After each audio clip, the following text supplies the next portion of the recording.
What is up, everybody? We are live. It is the RP Ginger here, and we are coming at you with another session of Storm King's Thunder. This session is titled The Storms Convergent, and it is session 47 of the campaign. We are going to start this session off with a little bit of a recap here. It took us a bit to get going, had a little bit of technical difficulties with the app that we are using, but we will trudge on nonetheless. So, the recap for my players, for you guys, it's been a while since we were streaming, so we might as well go over what happened. Previously on the Storm King's Thunder campaign, the party was looking for passage over the Sea of Swords to find a ship called the Morkoth. They teleported from the Storm Giant's fortress, Maelstrom, which currently was under attack from the Giant Uprising. A storm giant named Uthor, in desperation, asked you guys to find his brother, King Hecaton. The only giant he feels that could bring all the other giants back under control. The party realized that their true enemy and the puppet master to the giants' discourse, Imrith, the dragoness of statues, who was a powerful ancient blue dragon, revealed that Hecaton was currently comatose on this ship in the Morkoth, and to be sacrificed soon, now that the giant's ordering was truly in chaos and has fallen. The party, as a destination, chose the city of Sails, Luskan, where they've made previous friends in the form of the King of Sails himself, Benigo Kurth. But Kurth was not the only familiar face that they met once in Luskan. They met Sir Beric, the Paladin of Tyr, who they met in Bryn Shanders long ago, and he was currently with a new force called the Sword Coast Coalition, which was an army formed by all the factions of the Sword Coast, the Harpers, the Order of Gauntlet, the Emerald Enclave, the Zentaurums, and all the other ones. They formed a retaliation group against the Giants in their war. He was part of a platoon led by Neverander Brightflame, a dwarven commander who was tasked with parleying with the pirates as they needed Kurth's ships to reinforce the north. When you guys came across Neverander, he was in a heated argument with a young friend that Warrendale made while in Luskan, and a newly self-appointed pirate princess, Lily Arbuckle, who since the last time Warren met her was now making quite a name for herself under the wing of Kurth. And speaking of wings, Deshara, the retired dwarven griffin rider that they met in Luskan, also made an appearance for the party with the past griffin friends that they made, Veltrax and Smooches. And the party discovered that apparently Veltrax and Smooches recently became parents and birthed 3 baby griffins, which the party was prompted to name in honor of an old friend. They named those griffins Sunlit, Zephyrs, and Pancakes.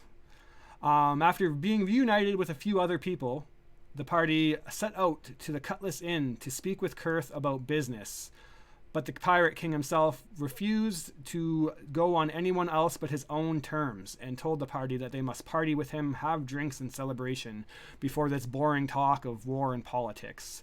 There was an arm wrestle of the century held between Reich Liviant and the king himself, where Reich earned a little bit of respect, but he did not earn the king's coffers as he was promptly defeated. Nonetheless, the celebration lasted into the early mornings of the next day, and after sleeping off a big hangover, they woke up in the nighttime to negotiate. And just about the time that the negotiations were finishing up, the party heard a huge explosion. They evacuated the Cutlass Inn to see what the ruckus was, and they spotted a ship burning and completely destroyed. The flames were illuminating the cold winter night. Raglivian used a light spell to reveal that there was rafts containing roughly 40 shadowy figures, which started unleashing explosive casts and fiery arrows on the ships. But Reich felt that there was something off, such a small force attacking such a big fleet. He looked around and heard the sounds of loud whistling overhead, and to his surprise, seeing several enormous balls of flame being hurled across in an airstrike on the different sections of the town. One missile heading directly for them and the Cutlass Inn where the party stand. Kurth jumped in the air with a powerful yell and his legendary weapon drawn. The glaive momentarily met with the projectile, clashing against the hunk of burning rock. The rock, double his size at least, Kurth being an already giant man, was against this force that was being propelled towards him. The glaive did not cut the rock, though, and Kurth was sent through the cutlass in and into the water. Before anyone had time to analyze the situation, the two rafts were deploying a force of goblins and orcs into battle, and then abruptly bursting from the water, wielding the two rafts, which you guys realize were actually enormous iron tower shields the size of buildings, being equipped by heavily armored fire giant. Octavius, you heard the fire giant yell out in giant, "For the Duchess Brimshinda! Destroy all the ships and clear the way!" And then the orcs and goblins began to attack the city. I'm going to get you guys to roll initiative, and we are going to start off. Let me know when you have initiative. Since nobody is using the fantasy grounds, I'll have to take your initiative manually here. I gotta reposition Warrendell in the stream. There, good enough. And I guess just call it out really quick, starting with Livy. What'd you roll? 6. 6. Warrendell, what'd you roll? 12 plus whatever my modifier is. 12 plus whatever your modifier is. All right. Plus 4. Plus... So it should be 16. Okay, 16. Right, Livian, what did you roll? I rolled a 2 on the die. I'm very excited for this fight, apparently. 2 on the die, 3 for total initiative. And Octavius, what did you roll? I got a 16. 16 in total? Okay, cool. All right, so that means Octavius, or actually it's tied between Warrendell and Octavius. Who would like to go first? I'm going to let Warrendell go first because I don't remember any of this, man. Yeah, you dropped the call, unfortunately. You had to go. But yeah, basically what you guys see is jumping off this, what you thought was raft, a horde of orcs and goblins that are shooting fiery arrows into the ship's sails. Orcs immediately start clashing with pirates. And you see then bursting up from the water, holding those two rafts, which you quickly realize are not rafts at all, but enormous building-sized tower shields, completely black and ironed, and basically wielded by this heavily armored fire giant. You are up first in the initiative, Warrendell, so go ahead and tell me what you do. And behind them, you see more rafts are coming in. A reinforcement of troops. It seems like there's more than just these 40 individuals that are attacking. I hate to do this, but can you tell me what my 5th and 4th level spells are? I don't have them on my sheet. Apparently No worries. No worries at all. 5th and 4th levels are Hold Monster at 5th, and then Banishment, Dimension Door, and Greater Invisibility. Banishment, Greater Invis. Banishment, Greater Invis, and what was the other one? Greater Invis, Banishment, and Dimension Door. All right. And what are my slots for those two? All right. So you got 2 slots on 5th, 3 slots on 4th. All right. Cool. All right. What you got? You see a bunch of pretty much like trivial to you now, but goblins basically coming for you first, and then where you currently are, there's at least like 100 feet distance between you and the enormous fire giant who's just bursting up and just yelling out in giant with his 2-shot tower shields. He slams one tower shield down into a sloop, immediately just cutting it in half, and then slams the other one out, picking himself out of the water and now standing obviously taller than all of you, even though he's still in the water. Okay. Oh, one more thing. Sorry, hit points. Hit points is 61. All right, cool. Alrighty, well, with everybody else around, I'll sort of look at this giant coming up out of the water. All these small goblins, orcs, are not really a priority at this time. They're out in the water, right? Correct. The goblins and orcs are not in the water. They're on the docks now, running through. They're quickly, many of them are being engaged, but seeing Kurth go down and then kind of this all in the middle of like everyone nursing a really bad hangover. The pirates are definitely caught with their pants down and kind of trying to come to. The force is nowhere near enough to meet theirs, but they're kind of more disorganized, so the goblins and orcs have the momentary upper hand, and you see a couple come up and slice the throats of pirates, throwing them into the water. A few goblins launch arrows of fire into a couple of the pirates trying to jump and swing down from ropes, falling into the icy water. I look at the others then, and you got to give me just a few minutes. And just with that, I'm going to cast Greater Invisibility for the time. All right. Excellent. And I'll probably just move to whatever I might have a little bit of coverage or something like that. But otherwise, just casting that and staying there with my friends for the moment. All right. Then Octavius, you are next to act as the chaos is starting to unfold. The assault of the fire giant has begun. You see that immediately coming up to you are what look like 3 goblins and an orc that are close to you, and then 100 feet away is this giant fire giant, and this giant fire giant, and Warrendale is standing next to you, tells you to give him some time, and vanishes into the night. So how close is this army of goblins and orcs? I'm going to say from you, they're probably about 40 feet, quickly approaching. All right, so Octavius is going to kind of smile, whisper to Warrendale, stay behind me. And he's going to start walking towards this monstrosity of goblins coming towards him. As soon as I get within like 15 feet of like all these goblins coming towards me, I'm hoping. Yep, sounds good. I'm going to slam my glowing fist into the dock and cast Destructive Wave. Okay. And that's, do you know what that does, or do I have to look it up for you? Oh no, I know what it does. Alright, it's like a wisdom I save, right? got this. I strike the ground, creating a burst of divine energy that ripples outward from me. Each creature I choose within 30 feet of me must succeed on a Constitution saving throw or take 5d6 thunder damage, as well as 5d6 radiant or necrotic damage. Alright, here comes Constitution saving throw. And be knocked prone. Fail. What's your DC? My DC? Yeah. You have to ask. I don't fucking know. 8 plus your proficiency plus your wisdom modifier.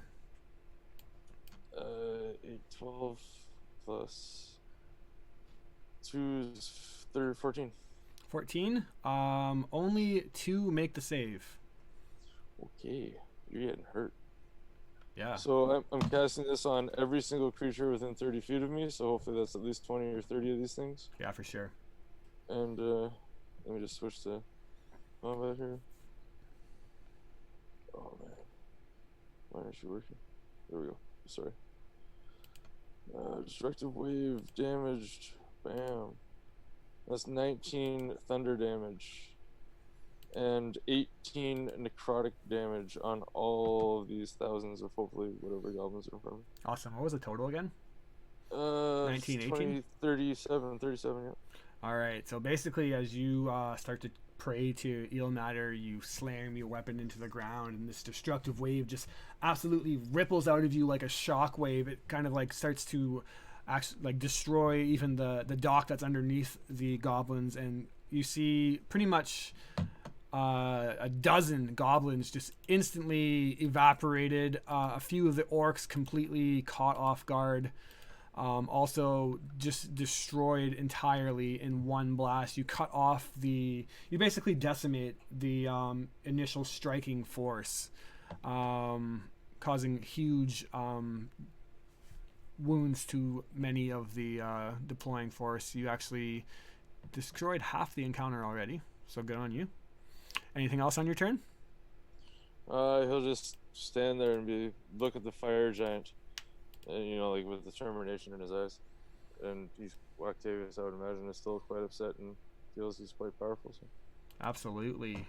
One of the orcs in the back, standing even further and out of the way of the blow, actually steps forth, and you see that this one has this kind of dark grayish blue skin, not much hair on the top of his head, but these long kind of dreadlocks all around the side, and you see that around his neck is a bone necklace, and he currently adorning this kind of like makeshift metal armor, pulls from his back a javelin, and he's going to toss the javelin right at you, Octavius. I have no problem with that. He rolls a 17 to hit, which I'm going to I don't- assume misses. I don't believe that hits. Can you tell me what my AC is, please, man? Yeah, absolutely can. Your AC is 18. Thank you. Yeah, so he misses. He gets another attack, though. He pulls another javelin off of his back. He shoots another, this time missing again. 2 fall short. And then he barks out loud orders in Orcish or Goblin. And you see that 3 other orcs begin to use their reaction to move towards you. A goblin from behind, one of the surviving ones, basically hanging on to the side of the dock now that has been destroyed mostly by Octavius, is going to pick himself up, and he's going to launch a bow with fire at one of the ships. I should have launched it at you guys because he rolled a natural 20, and he lights up a sail on one of the ships. Pirates then look up and begin to yell out that the sails are on fire. You must put it out. Livy, you're up next as the chaos ensues. Excellent. Alright, with all the chaos going on, and Tavios seeming to be taking charge of the initial front, she's going to set her sights on that fire giant and whip out Maiden's Garden. Sounds like a good choice. Yeah. Alright. Oh, glob. Alright, I rolled a 16 and a 22 to hit. 16 absolutely misses, and 22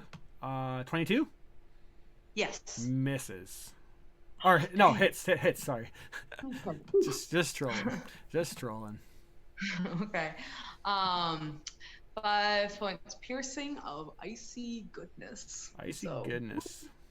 Yeah, so you line up the shot. He's quite far away, actually. I wonder if that actually interferes with Maiden's Garden's range. He's 100 feet away. 120 feet? 120, you're good then. You're absolutely good. So Okay. yeah, strikes true. What was the damage again? A measly 5 points of icy 5 damage. points. Impressive nonetheless. With the shot in the distance, you pull back and you line it up, and kind of this icy arrow whips through the armies of orcs and goblins and sinks into his flesh.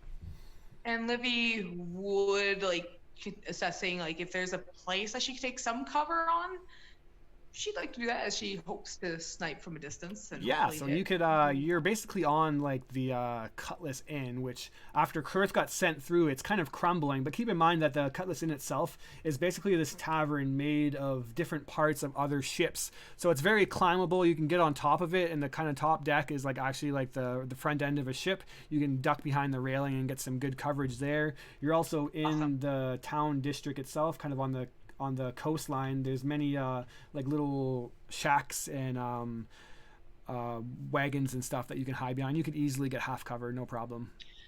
Okay, awesome. I think she'll try and tail a little bit, give Tavios his space, but she wants to stay within about 30 feet of him. Yes, absolutely. You duck cover after firing the arrow, getting Octavius' back. One of the orcs that were commanded by the seeming leader one comes bursting through, foaming at the mouth. Octavius, he comes charging towards you, jumping past the destruction that you did, launching himself into the air and coming down with a 2-hand strike on top of you. He rolls a fucking 17 to hit, missing. Up my shield. Wow. Clang, sparks fly off. He kind of does this flip backwards and then tries to go underneath, chopping at you. Missing. Octavius, you're just taking the brunt of this attack and defending it. Regliviant, your next act, standing behind Octavius, you see the orcs charge forth. There's now 3 orcs on Octavius, 1 orc in the back launching javelins, and then a whole plethora of goblins and whatnot causing mischief. And then obviously the big bad fire giant way in the back 100 feet away. Yeah, he can fuck off. All right. Well, there's a whole bunch of goblins. Yeah, Octavius killed. I didn't get the exact number, but basically I just started deleting. He killed I think 17 of them. Nice. I wish I had something like that. But I don't. So I'm gonna rage because that's what barbarians do. Yes, you As a do. bonus action.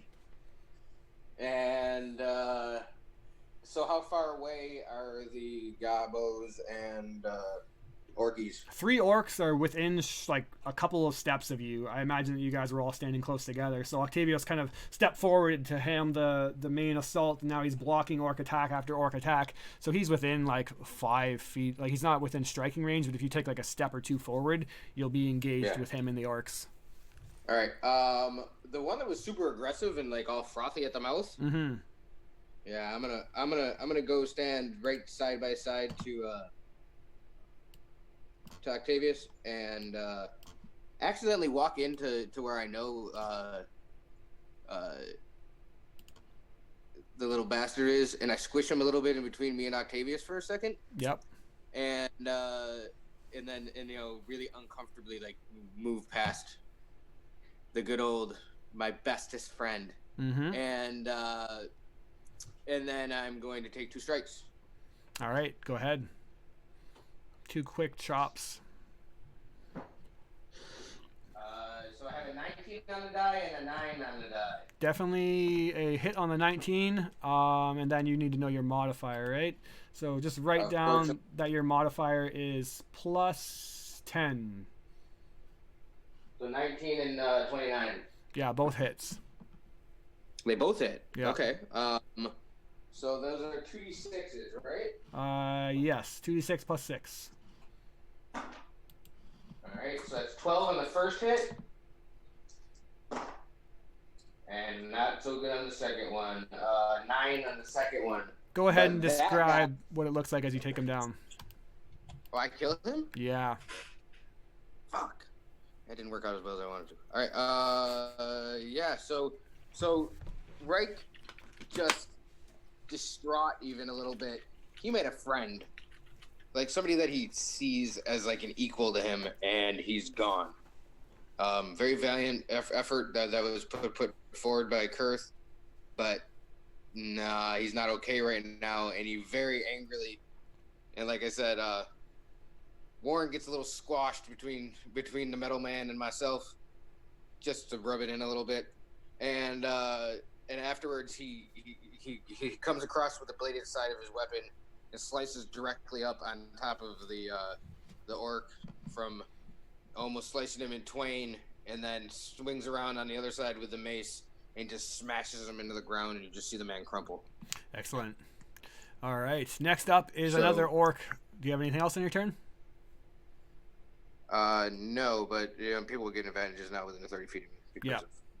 And seeing you take down one of his fellow orc brethren, another orc is going to go on you now. He comes in behind with your back kind of just opened up from striking. If he tries to attack him, I'm going to use my sentinel feet. Oh, sorry. Yeah, no, go ahead. Yeah. We'll see if he hits. Sentinel feet to hit with reaction to actually take a swing at him before he does it. Okay, go ahead. Yeah, you get the swing.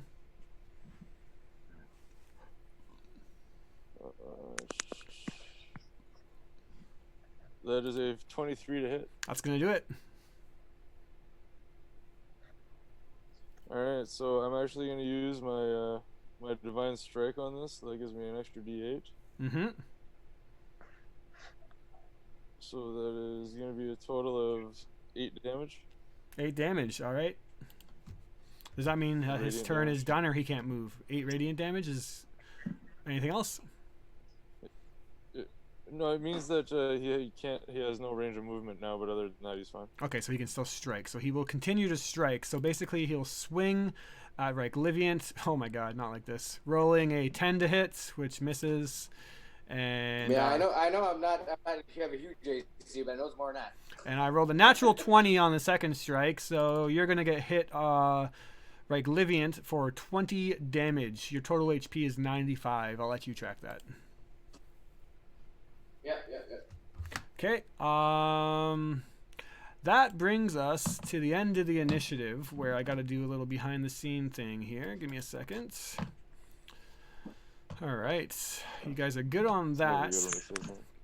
And then the next thing I got to do is roll this boy.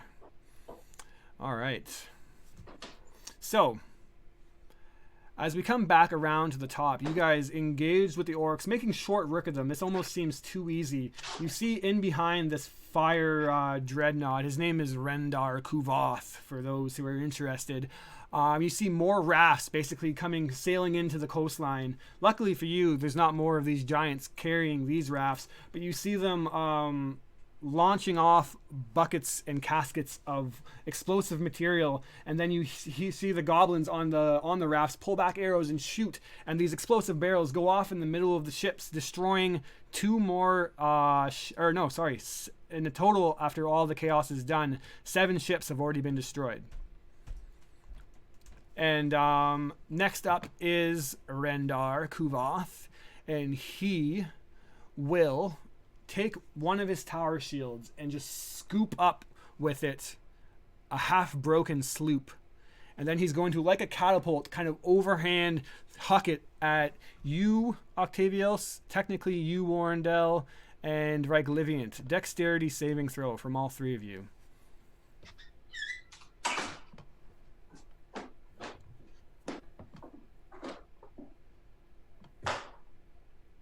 That's not my good one. That's not your good one? No. No? What'd you roll? Yeah, I got a 2. You got a 2? it's not one of my good ones either. Don't you get advantage on it because of danger sense, Rygliviant? Yes. I I got got you. an 18 plus what I rolled an 18 on what my modifier is. I know that's a good one for me though. Yeah, you're good. Yeah, I got 12 plus my modifier, but I think it's 0. Yeah, 12. No, it's a 1. Yeah, so 12 unfortunately is not enough. So half damage to Warrendell, but you guys are going to take a total, if you failed, of 25 damage as a ship is just hurled at you guys. All right, so things are gonna happen. Hold on. Yep. Give me a second. I'm switching over to D&D Beyond. I can. While raging, another creature I can see within 30 feet of me take damage. I can use my reaction to knock that down by 3d6. Okay, go ahead and knock it down. Yeah, I forgot about that. That's a great ability. Good job remembering it. I definitely would have forgotten. Also remember that everybody... 11? Yeah. And I will be able to do that. Another creature you can see. So that's only one person I can do that for, right? Yeah, that sounds right to me. Yeah. So it could be either so 11 Warren. off of Octavius. Yeah. All right. And I take, what was that? 25 total. Morgan, you take half of that. Then Octavius, you take a total of 14 damage because you see the ship flying at you, and then suddenly a roar from a Ryglivian. He jumps in the air and just hacks the ship in half in front of you. Only splinters and smaller pieces kind of hit you as he takes the brunt of it. The fire giant on his second action is going to take his other tower shield, which, keep in mind, is at least like a story, or if not more, tall, and slams it right in front of himself, giving him full cover from you guys. Next, Wonderful. Coming out from the coastline are more goblins. Several of them begin to just continue the assault on the ships, but you see one, Livy, see you firing, and I'm just going to make sure that the short bow has the range to get to you. It might not. He's going to move up 20 feet, putting him a total of 80 feet across from you, and shoot a short bow. You have half cover, though, so he rolled 21 to hit. Half cover, I believe, gives you +2 to your AC. I could be wrong if someone wants to correct me. If not, +2 is what we'll go with. Huh. I might be thinking of old rolls. I thought that was a percentile chance for missing, but 21 does hit with if it is an addition to AC. I heard Reich say +3, so I'll take his word on it. +3 save you? Yeah, I think it's hit. Still hit? It's +5, I believe. Thank you. All right, 6 damage 5. nonetheless. Yeah. All right, another orc that has engaged. So two. Well, actually, hold on. Oh no, it's a reaction. I can't do it. Yeah, you already used your reaction. So another orc that's engaged with you. You've taken out one. Two still remain on you. This one was the one foaming from the mouth, Octavius, trying to strike at you. Now he steadies himself, getting his weight underneath his feet. He pulls the great axe from behind him and comes for like another underhand swing, trying to open up your defenses. He misses, clanging against your shield. More sparks fly in the night, and then he goes for an overhand, this time rolling 23 to hit. I'm assuming that does so, Mr. Octavios, unless you have some fancy clerical bullshit to pull. Yeah. It hits. Only 8 damage. No, I'll let that one hit me this time. He lets it hit as Octavios opens up his defenses, laughing out, bringing on the pain. 8 slashing damage comes across your face, nicking you. Warrendale, who's invisible now, distanced himself from the debris in the ship, but not before being splattered with the blood of Reikliviant's kill. What do you do, Mr. Warrendale? And with that, you guys can see the little bit of this spark of energy across the ground where I'm at as it quickly dissipates. I will use my pendant. I believe it's a bonus action to fly, so I'm going to use that. And then somewhere in my items, I have a spell or a scroll for Dominate Monster, I believe it is. Okay, I can double check, but I trust you that you have that. Scroll of Dominate Monster, absolutely, you have it. I'm going to give it a shot. All right, and that is a spell that is higher level than you can normally cast. So what I will do is let you have a chance to cast it. Now that's high level magic, so just so you know, it's going to be disadvantage Arcana check. Disadvantage Arcana, all right. Your Arcana skill is a +4. It's not great, but... And you need a 18 to cast that is kind of the ruling I go with it. +4, 12, 16. 16, nope. Yeah, it backfires on you. Luckily, rolling that high, it's nothing too serious. Unfortunately, the spell fizzles out. 16 saves it, though. You don't actually lose the spell. Oh, shit, okay. Yeah. So you mean the scroll? Yeah, sorry. So yeah, you okay. just like mid-battle are trying to think of how to cast this, and you just completely get lost in it and give up on it. All right. If you would have rolled first, it might have actually fizzled out, but... So that's your main action, though. So, or no, that was your main action was flying, yeah, right? Yeah. Okay. So that's it for you. That was bonus, so that was the main action. But yeah, that's it. Gotcha. I'll just go straight up into the air, so I'm out of the way of all these little gobos and orcs and shit. Nobody's even the wiser because you're greater invisibility. Octavios Ren, an orc, flanks you. Another one is engaged with like Liviant, and you just basically bat away some of the debris of the ship. What do you do? You're muted, my friend. I take myself off of mute. No, so yeah, Octavius is, definitely in this battle. But he's also who he is, and so he will lean over, and as a bonus action, I'm gonna touch the back of Rick Liviant, and I'm gonna cast the Shield of Faith, which will give him a shimmering field surrounding him. The +2 bonus to AC for the duration at concentration up to 10 minutes. All right. And then I will swing my warhammer at this creature who openly hits the armor of Octavius for 19. 19 hits him. Sweet.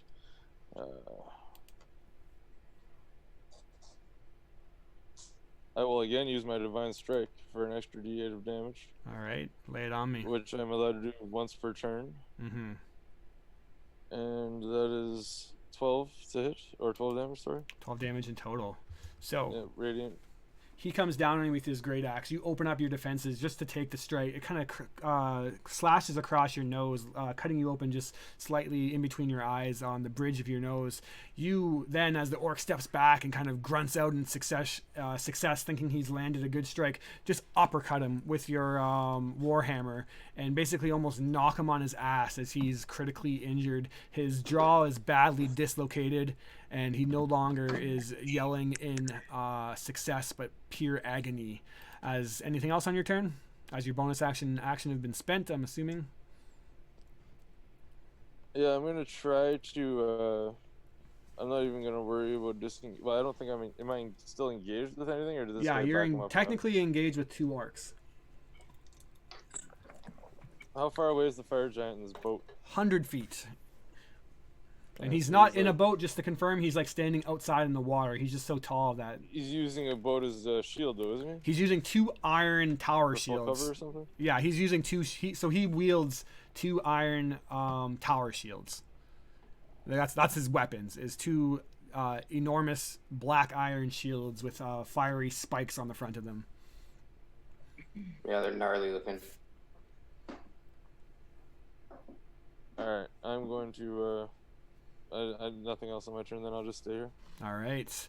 Next up is the Orc Blade, the one tossing the javelins. He's getting low on javelins, but he has a couple more in his stash, and this time he's going to huck another one at you, Octavios, missing. You block it, hucking another one, missing. Getting furious now, he barks out an order as a bonus action. This is the Foe Smiter he enacts, I believe it's called. Oh, wait, no, an Evil's Command. And he commands the two orcs engaged with you and Reikliviant to attack. And they're going to do so. So, opening up their attacks. One on you, Octavios, for a total of 23 to hit. That'll hit. All right. You take another 12 damage this time. And Reikliviant, 11 to hit, which is going to miss, I'm assuming. Yeah. Because now I'm a 17, right? Yes, with +2 of your... Let me just double check. And give me a con save, Mr. Octavios Ren. You want to roll 10 or higher. Alright, well, I will try to do that then. Mm-hmm. Oh, with a 14? Yes. You're thank good. you. And are you tracking your HP, or do you want me to track your HP? I got it. I can do it on this. I just adding wounds. Thank you. All right.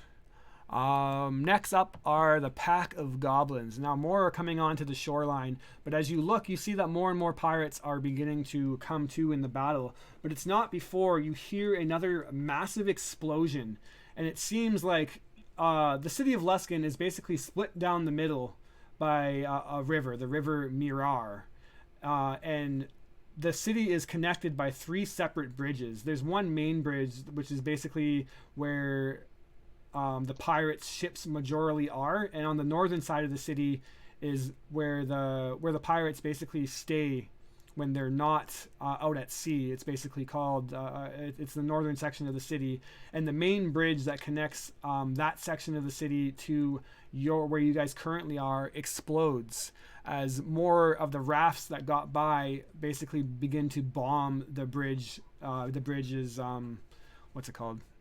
Foundation. And that is what that goblin pack is going to do. As Livy, you are up next. You had a goblin fire at you an arrow. The big fire giant, Ren Kuvath, is now full cover behind one of his enormous shields. Mm-hmm.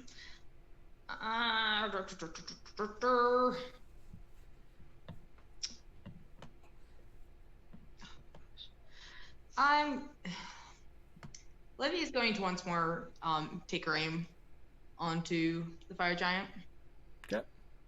Now, just to confirm, with full cover, unless you have magical means, there's a 0 chance you can hit him. She would maneuver to get in full view. No. Okay, so basically, in order to have a chance to do this, you're going to need to be doing some serious kind of parkouring from ship to ship. Because he's 100 feet away and behind this shield, so you're going to have to like literally start to go out into the water and move a good distance. There is a chance, but it's going to be fairly difficult and dangerous because you're on the ships that are already being targeted and exploding. So a little bit of a risky maneuver, but if you're up for it, you can give me an acrobatics check and see where you get to.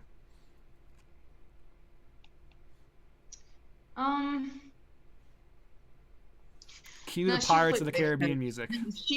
Her roles generally, I don't trust them very much. Let alone, I think, trying to keep with the group. And she'll return fire then to the goblin that shot at her.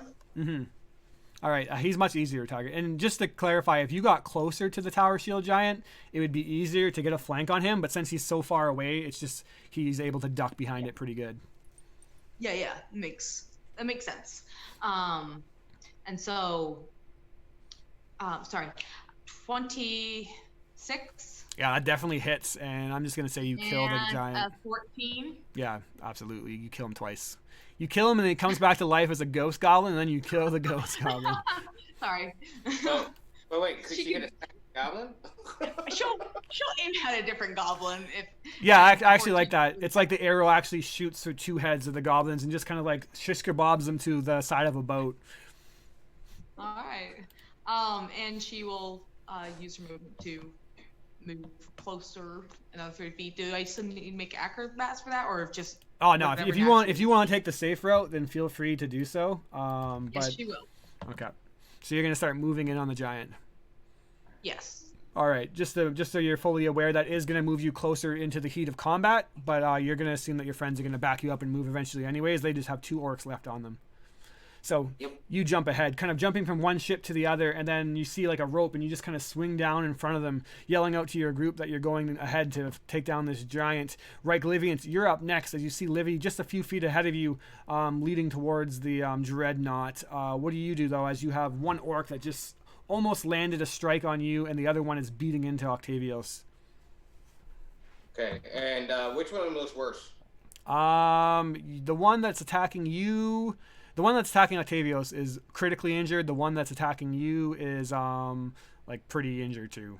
Slightly less. Well, all right, so I'm going to return the favor for my friend, and first attack the one on him, Mm-hmm. and then if I don't kill him, we'll hit him again, and if not, I'll hit the other one. All right, go ahead and swing. If you hit him, he's dead. Yeah, that's gonna be pretty okay. First rank is a 13 plus 10, 10, yep. 23. So you kill him. And then, okay, so, and then the second one is a 19 again. 19? Plus, Also yeah. hits. Go ahead and do your damage. You probably kill this one too. yeah, let me see. Maybe not. That is 9. 9 absolutely kills him. Oh, lovely. Yes, sir. But I keep killing these guys, so I can't use one of my feats. One of my abilities. 'Cause if I hit somebody, then they have disadvantages, or I guess they're just not me. I'm ruining everything for But you. I am. You're just you know, massive thunder waves, worst. And I am going to look at Octavius and say, we should move forward. And I start running up to catch with Livy. Yeah, you can actually get ahead of her if you want. You have enough movement. I would like to get ahead of her, but not so that I'm with her. All right. So yeah, you pull ahead, and you can move 40 feet, right? Yeah. Yeah. So you're 40 feet, closing the distance, leaving 60 feet between you and the giant. Livy's just behind you at 10 feet behind.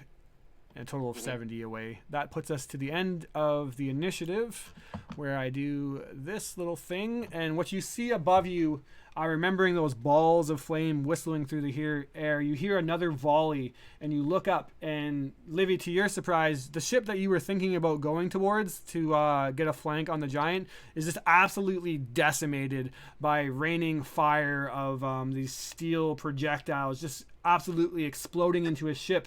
As you look overhead, though, you see that this isn't the only place that the volleys are targeted on. As you look in towards the town, towards the east and the southeast, you see that the city is on fire and buildings are beginning to crumble. You begin to have flashbacks to Bryn Shanders, only this obviously way more fiery. And you hear the screams from the city. That is going to be a total of 6 more ships destroyed, as the fleet is now taking serious hits. The Rendar Kuvath at the top of the initiative is going to, at this point, poke up from his tower shield, scooping up some of the explosive casks on one of the rafts nearby. And he is going to huck them into a fleet of ships. They have siege damage, so he does double damage to the ships.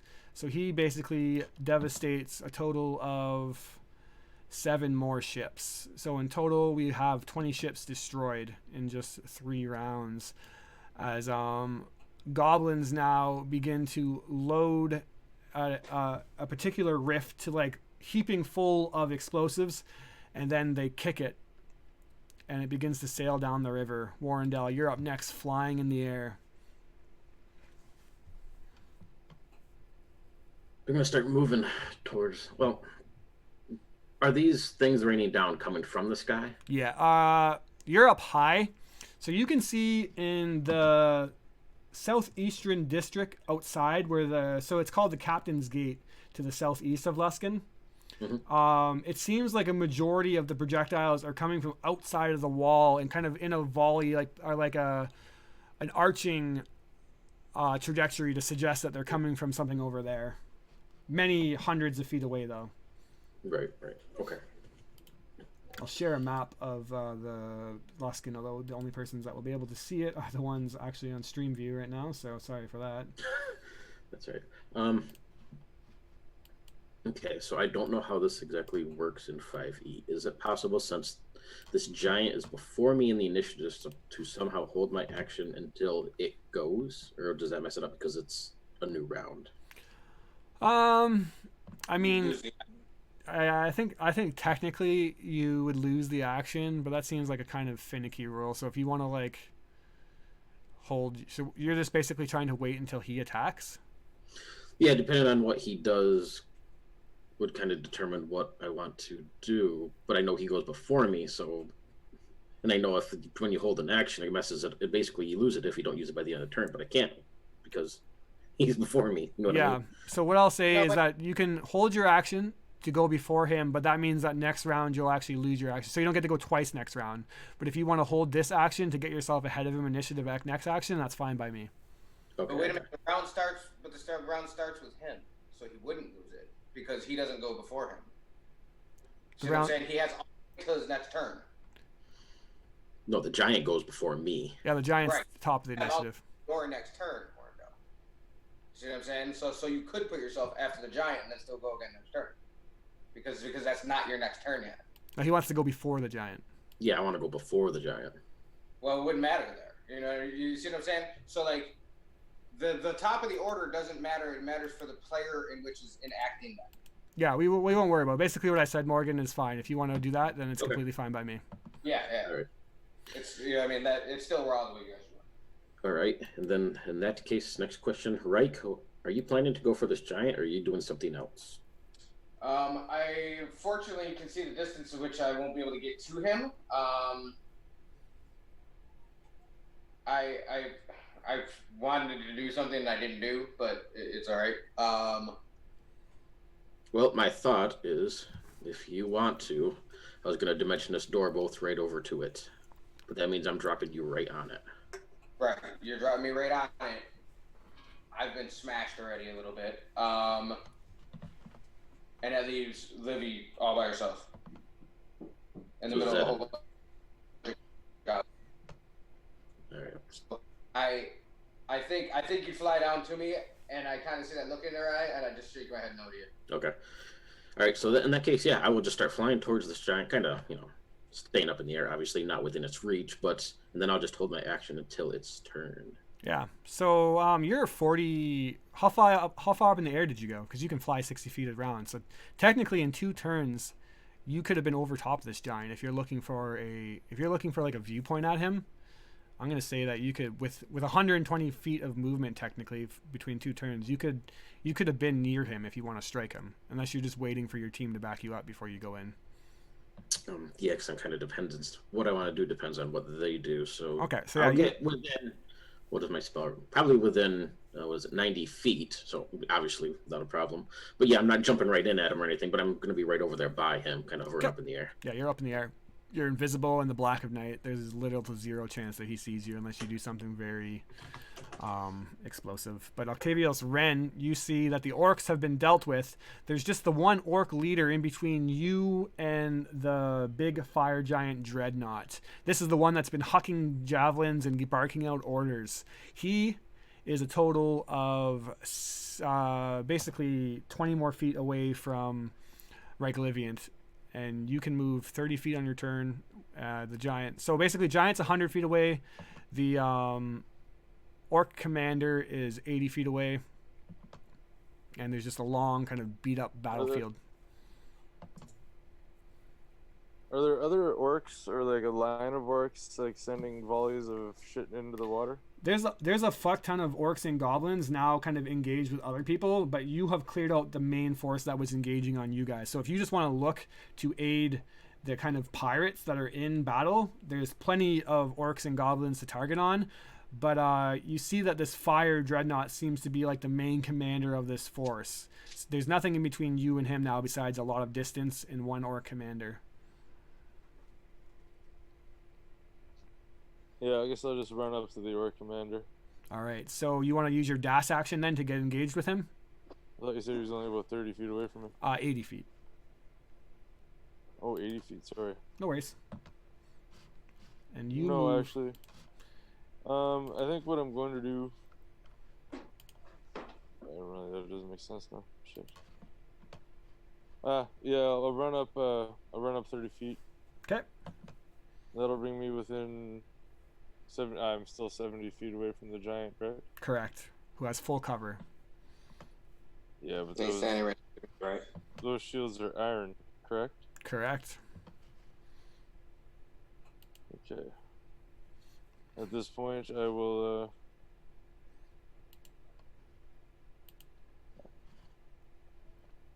I'll look to Livy. How far away is she at this point? She is about the same pace as you, so you're basically standing very, like, pretty much close to her if you wanted to be. Perfect. I'd like to just lean over and touch her and kind of smile, and I'm going to cast Death Ward. Love it. So Is that concentration? Nope. Nope. Doesn't say it is. Perfect. It's not. It's not.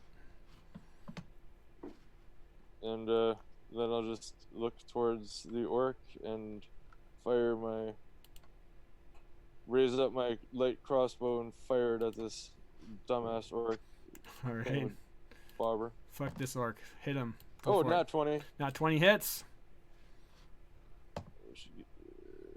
There we go. With 7 damage. 7 damage. He reaches for another javelin, but you just shoot him like right in the arm. He drops it as it pierces through his arm, like in his armpit, and he just yells out in pain. I'm just gonna try one more thing as a bonus action. Give me 1 second, please. Okay. Yeah, I can do that. There's a cantrip, so cantrips are usually shit. Never mind. I'm just gonna stand there. Okay, you stand there. The orc with an arrow through his armpit. The commander has no one left to bark out orders at, so he is basically going to hold his action and bait you guys to come in and fight him. He's not afraid of you. Livy, you're up next. Livian just ahead of you, charging forth. The whole party now begins to run down the shattered, burning dock district towards the firing tower that is the dreadnought. What are you gonna do? Following Recliviant, how much closer is the giant now? So you move 30 feet, and if you move your other 30 feet, that puts you a total of 40 feet away from him.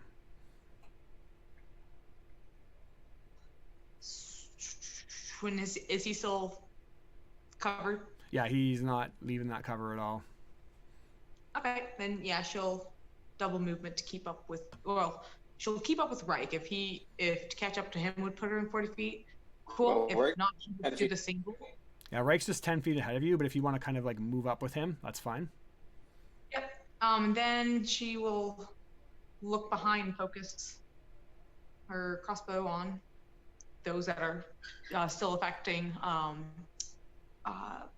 Tavios. Okay, good.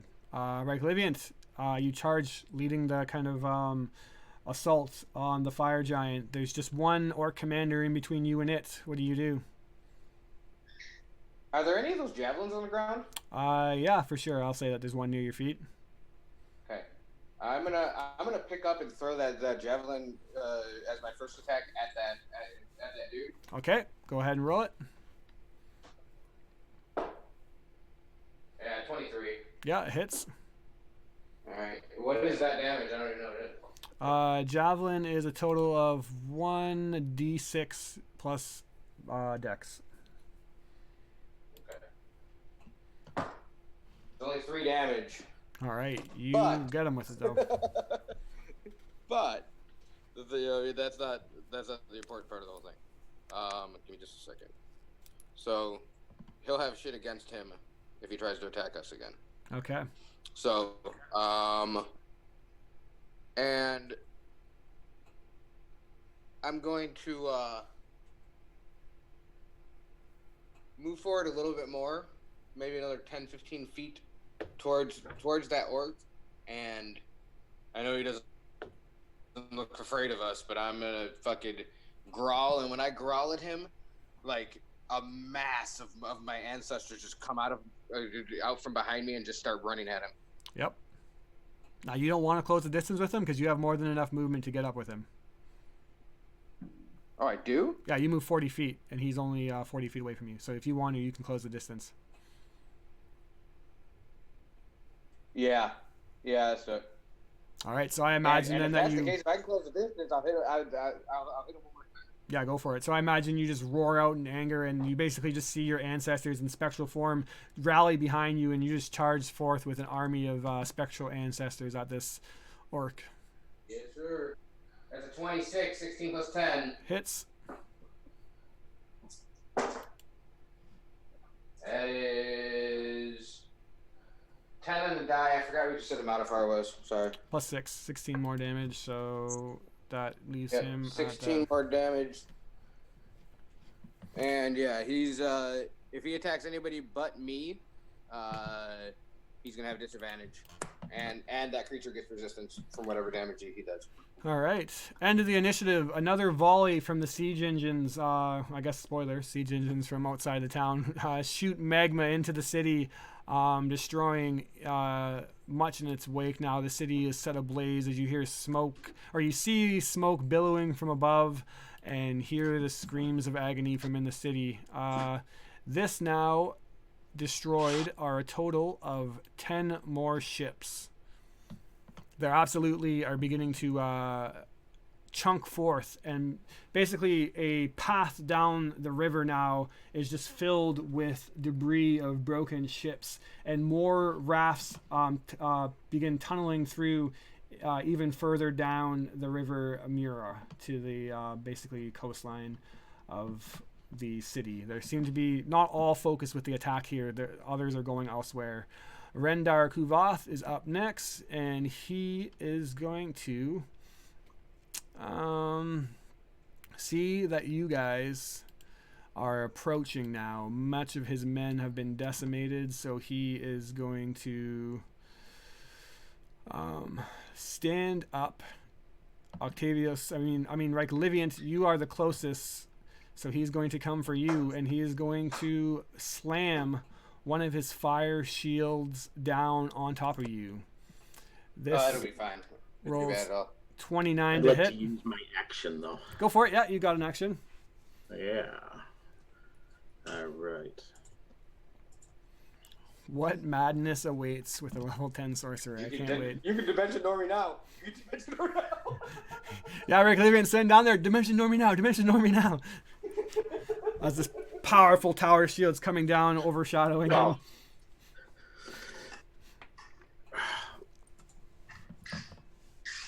All right. I suppose. What you got, you little sneaky sorcerer? Two choices. I don't know which one I want to go with. Let's do. Right. Seeing this thing move towards Rick Leviant, Warren will begin to mumble under his breath a little bit and start zipping down towards where Reich is. I am going to use Quickened Spell here. First, though, I'm going to use that for Lightning Bolt on this thing. Okay. Needs a Dexterity saving throw. I don't remember what my thing is. I think it's 18 or 19, my saving throw. Jesus, he's not dexterous at all, but somehow makes it. All right. He has a 9 in dexterity, so -1, but he has a bonus, and so yeah, he rolled 22. Jesus, and that's bad at dexterity.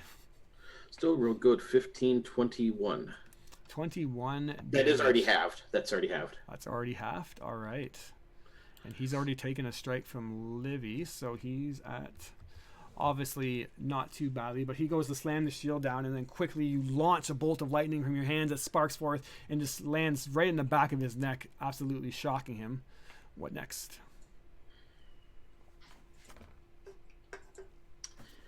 Well, so this time, I guess, Rake, you don't have a choice. Yep. So yeah, I will go help my friend. And Yeah. Best. grab a zip in and grab a hold of Rake. And you can hear that mockery and sort of snicker in your ear, Rake, and that's. Are you ready to go for a ride, friend? Sure, buddy, old pal. And he kind of puts an arm around you. So I guess it's up to you, Chris. Am I strong enough to just fly him over there, or no? Probably not, right? Probably not. He's an enormous. He's like 6'8". Yeah, I didn't think so. I was just hoping to save a spell. Damn, that's all right. Dimension door is what, 4th? Got it. Yes. So 4th and my 3rd, my lightning bolt. That's cool. So yeah, I will just take Reich with me, and Dimension door obviously not in the place of the monster, so I don't take the damage from that. But just like right up between the shield or the armor and the neck, where somewhere where there's an opening in this thing's armor to give Reich a chance to land a blow. So you want to drop Reich like on top of the giant? Right, somewhere right on his shoulder. Somewhere good for him to get a good hit in. Yep. All right, yeah. So, it's going to be I don't interesting. mind landing on. So, okay then. That happens. You swoop down, and basically, in the last second, the giant slams one of his tower shields onto the ground, just absolutely decimating it. Thinking that he's striked or smushed Reich Livian into the ground, he lifts up his shield to seize nothing there. Momentarily convinced, he hears a popping of Dimension Door, and then falling down from the air is Reich Liviant, just levitating in thin air because Warrendell is completely invisible. And you, Reich Liviant, on your turn are going to have to hang on for dear life, but now seeing that nothing else is there to attack, he is going to use an ability called Shield Charge. And he's basically going to start moving in a straight line. He slams the shield into the ground and then begins to just charge with it towards Octavius and Livy. I'm going to need a strength saving throw, Livy and Octavius.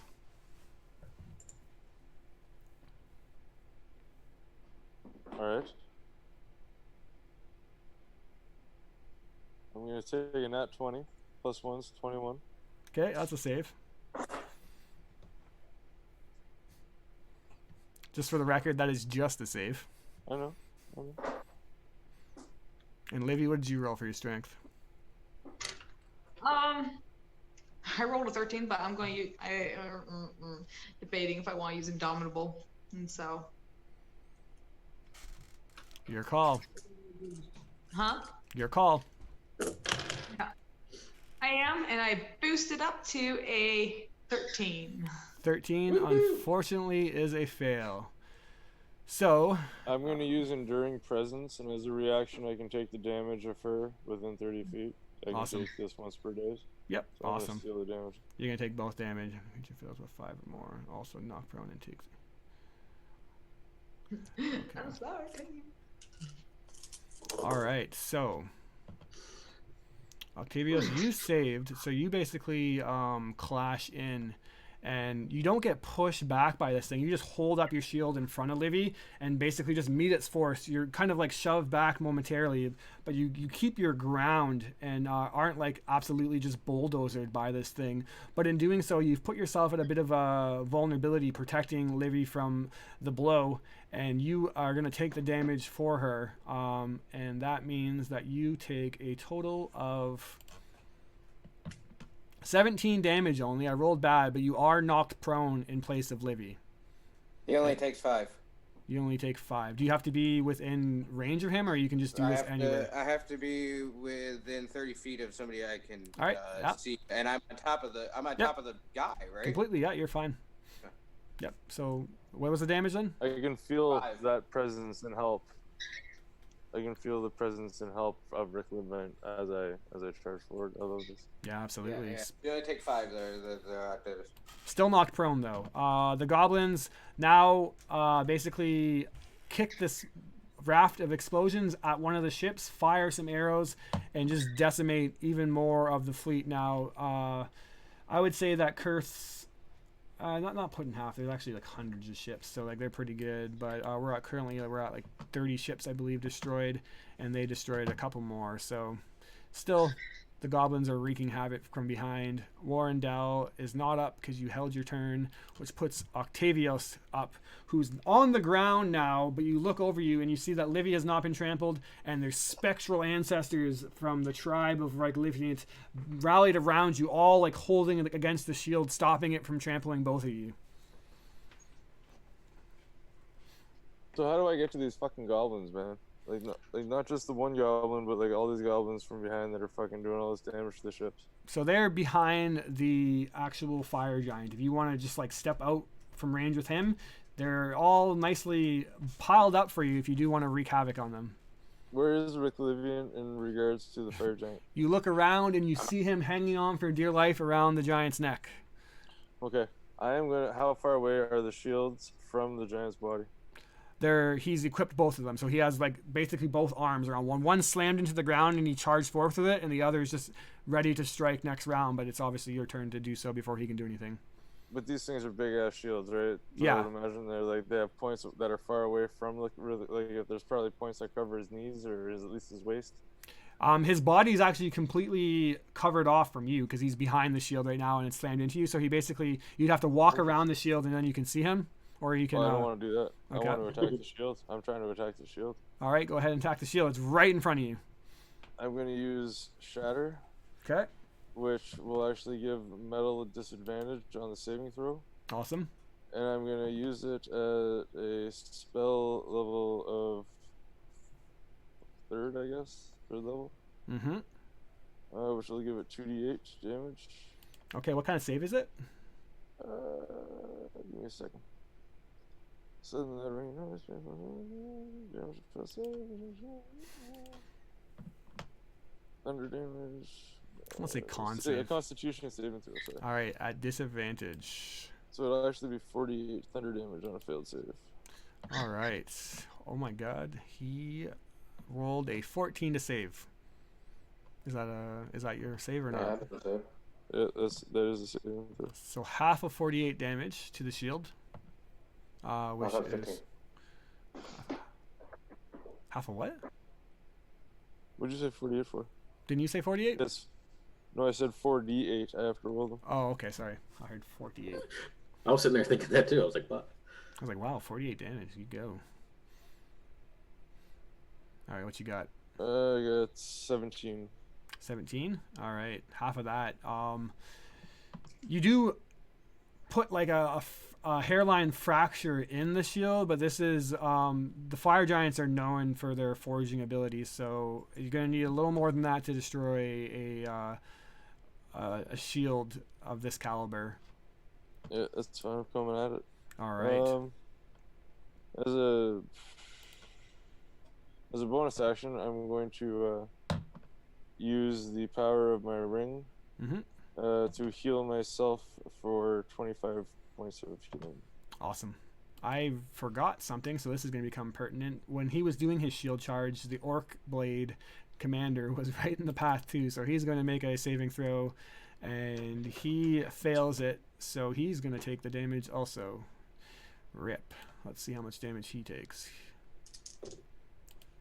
17. Yeah, I guess that's 17, you're right. And I rolled 17 again anyways, so he takes 17 damage. So it's just meant to be. Yeah, destiny. He is now wounded or badly injured. He's up next, though, and he's going to come attacking at you, Mr. Octavius. He's going to... All right, so he has disadvantage on any attack that isn't against me. Right. Until my next turn, and creatures that get hit with his attack have resistance to the type of damage that he's dealt. Perfect.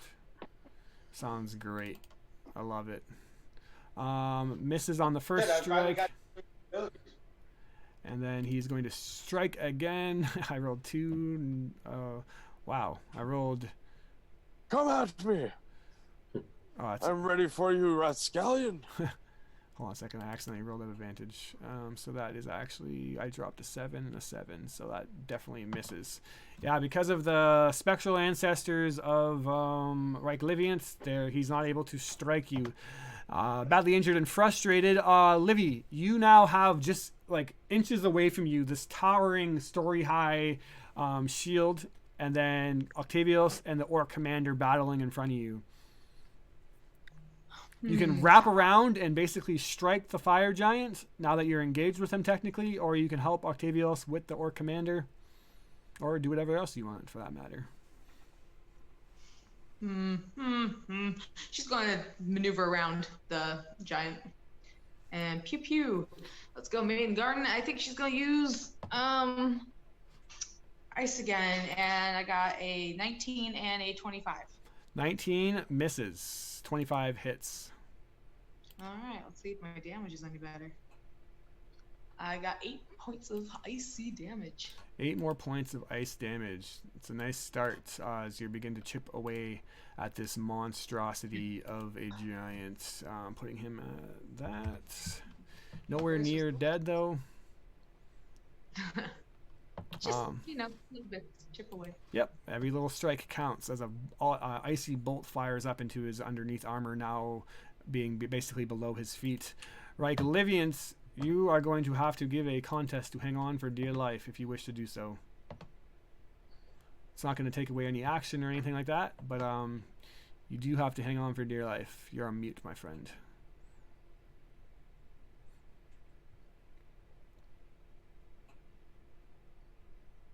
Still muted. Come on, mute. All right. So it's on me. I need strength saving throws. I heard. Yeah, strength or acrobatics, your choice, whatever's better. That's not gonna work at all. It is a low. I rolled a 4 on a die. So. 4 on a die, plus your strength, which is, he rolled pretty low too. So if you're super strong, no, you're not strong enough. Don't you get advantage since you're raging? Yeah, you should actually. Yeah. Yeah. Good D&D ruling, mister. Hey, I got a 5 on the die instead. I tried. All right. It was a pitiful contest of strength between two massive muscle-bound entities, but just barely the Dreadnought overcomes Reich Liviant, so you just are no longer on top of him. You fall down beneath him, unfortunately. All right, so I'm behind him? Or it's your choice, actually. You can basically like lose your turn. I'd like to land behind him. Yeah, so then, yeah, behind Livy catches him. Livy holds out her arms. You fall in Livy's arms. You're up next. You don't lose your attack or anything, so go ahead. You're just not on him anymore. All right. So I am going to.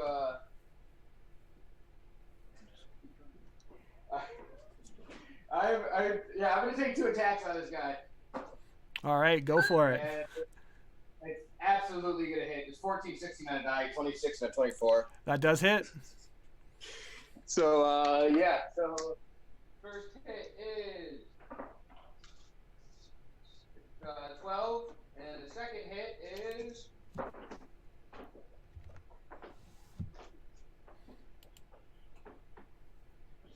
15. 15, very nice. So all right, and yeah. Now anything that he hits will have that disadvantage besides awesome. me. All right, so percentile. Let's roll it. Still good. Another volley unleashes on the city. They're relentless in their sieging now, set to basically decimate the entire city. And another 10 ships are destroyed. The city is in crumbles. But you all will momentarily feel the ground tremble as a huge kind of, what's the word I want to use? Ripple from beneath the Cutlass Inn basically begins to flow out, and you see ships basically kind of start going up in the ripple and coming down as a wave from the Cutlass Inn begins to bubble out. Next up is Rendar Kovath, who now fully engaged with all of you does not seem to notice as he has 2 fire shield attacks. He is going to first and foremost slam one into the ground on you, Reikliviant. Good luck, my friend. Oh my god, I am sorry. He rolled a natural 20. So, unless anyone has any crazy 5e abilities to break that, I don't know what you guys can do now. Level 10, it's beyond me. I'm gonna. What's the matter, Reikliviant? You're like right on top of him. Yeah, you're all engaged now. Besides Warrendell, who's flying in the air. I don't have nothing to help him. All right, so then this is what's coming down on Reikliviant. Oh my god, 62 damage, Reikliviant. Yeah, about that. Does that knock you out? I'm assuming. Yeah. Reikliviant goes unconscious. That is an insane amount of damage. Next fire shield attack is on Octavius Wren. He rolled a natural 3, but still has a 16 to hit. So 16 does not hit you. You see that Reikliviant, though, as he spins around, is just bashed like 10 feet away as he goes hurling and crumpling into like a somersaulting form. His body is just unconscious. And then he strikes into you. You hold up your shield. You block it, but you feel the immense strength of this creature. What do you do? Or wait, you're not up next. I'm lying. No, it's Warrendell. Yeah, sorry. Warrendell is up next, but you do begin to feel another rumble, very much kind of like Jurassic Park, just this ripple of water coming from the cutlass. Warren, what do you do? Having been right there after dropping Reich off, see this shield as he smashes down. Granted, I don't really like the guy. I mean, he's a bit of a pompous ass, but I will reach out, being right behind this giant. Sort of, I imagine it's pretty big. I'm just going to sort of lay my hands right onto the back of this massive metal armor that it has, this helm. I'm going to use all of my sorcery points and go for a gusto, but I'm going to use my last 2 lightning bolts. All right, double lightning bolt. Level, one's at 4th level. He needs 2 dex saves. Jesus. Again, he's not good at dex, but he actually does have, because he's such a strong creature, a fair bonus. He rolled a 14 and a 21 on the saves. All right, so the first one is a fail, so it's going to be 48 points of damage on that. Second one is a save, which would have been... Or no, I'm sorry. The first one was a fail. That's 6... Oh, geez, I looked them in. 48, I'm right. And the second one, being a save, is going to be whatever half of 38 is. 16, 17, 19. All right, so 48, not And 4d8. Yes, 48, and then Okay. 19. All right, 48 plus 19 for a total of 67 damage, plus what he's already taken, puts him at A. He is wounded. And I'll use my movement action to get away from him. Absolutely. So, from up above, it's almost as if one of the most violent storms you've ever seen is just suddenly conjured in front of you, Octavius, as it's just absolutely illuminated and blinding. 2 huge beams of lightning shoot forth and just absolutely encase this fire giant. Next up is you. As you're holding your shield up against his massive tower shield, you push it away as he's momentarily being shocked. His defenses may be open, but he's still hard to hit. What do you do? Again, I'm gonna cast Shatter, but this time I'm gonna cast it at 4th level. Okay. Take my last 4th level spell slot. All right. Con save. He's real good at con. Is he still at disadvantage? Yeah, he is, because... That is 5d8 that I get if I... Jesus, this guy's disgusting. 27 and a 21 at disadvantage. Alright, well, you save, Yep. but you still take you take 7 damage. 7 damage. Okay. Yeah. I'm going to say, what was that total? The first one on the shield. This is damaging him too, but I'm going to just say his shields are also connected to his HP. The first one, do you remember the first damage done on the shield? I can't remember for the life of me. 5. 5? Okay, yeah, so still not enough to destroy the shield. It's Oh, pretty- no, the last damage that I got was like high. I have it right here. It's 21. 21? Okay, so total... No, that wasn't it. Sorry. That was not it. I thought it was like 14. Yeah, that sounds right to me. So 20 damage. Yeah, it's still not enough to take down the shield. But you do crack it further and you damage him more. He's closing in on death's door, but you still have. At that point, Go ahead. I think at that point I can also. Oh no, I can't make an attack. So have Okay, your go ahead. bonus action left though. Yeah, but I don't have anything to give me a bonus action attack. Okay. Then the Orc Blade is up next, and he's going to launch into 2 attacks against you, Octavios. And now that the ancestors are not there, he still misses. You're just apparently the most impenetrable beast that has ever lived. Fucking ninja. Livy, you're up next though, as the converging lightning bolt dissipates now. The Rendar Kuvath is heavily bleeding and fried. What do you wish to do? Livy is going to. She's going to put Maiden's Garden, sling it back over, Yep. and pull out her rapier, which she hasn't done for a while, but she is ready to jump in and stab. And she's going to cast True Strike. Okay. And she will lunge forward with a 22 to hit. Yep, that actually hits just barely. Whew, sweet. All right.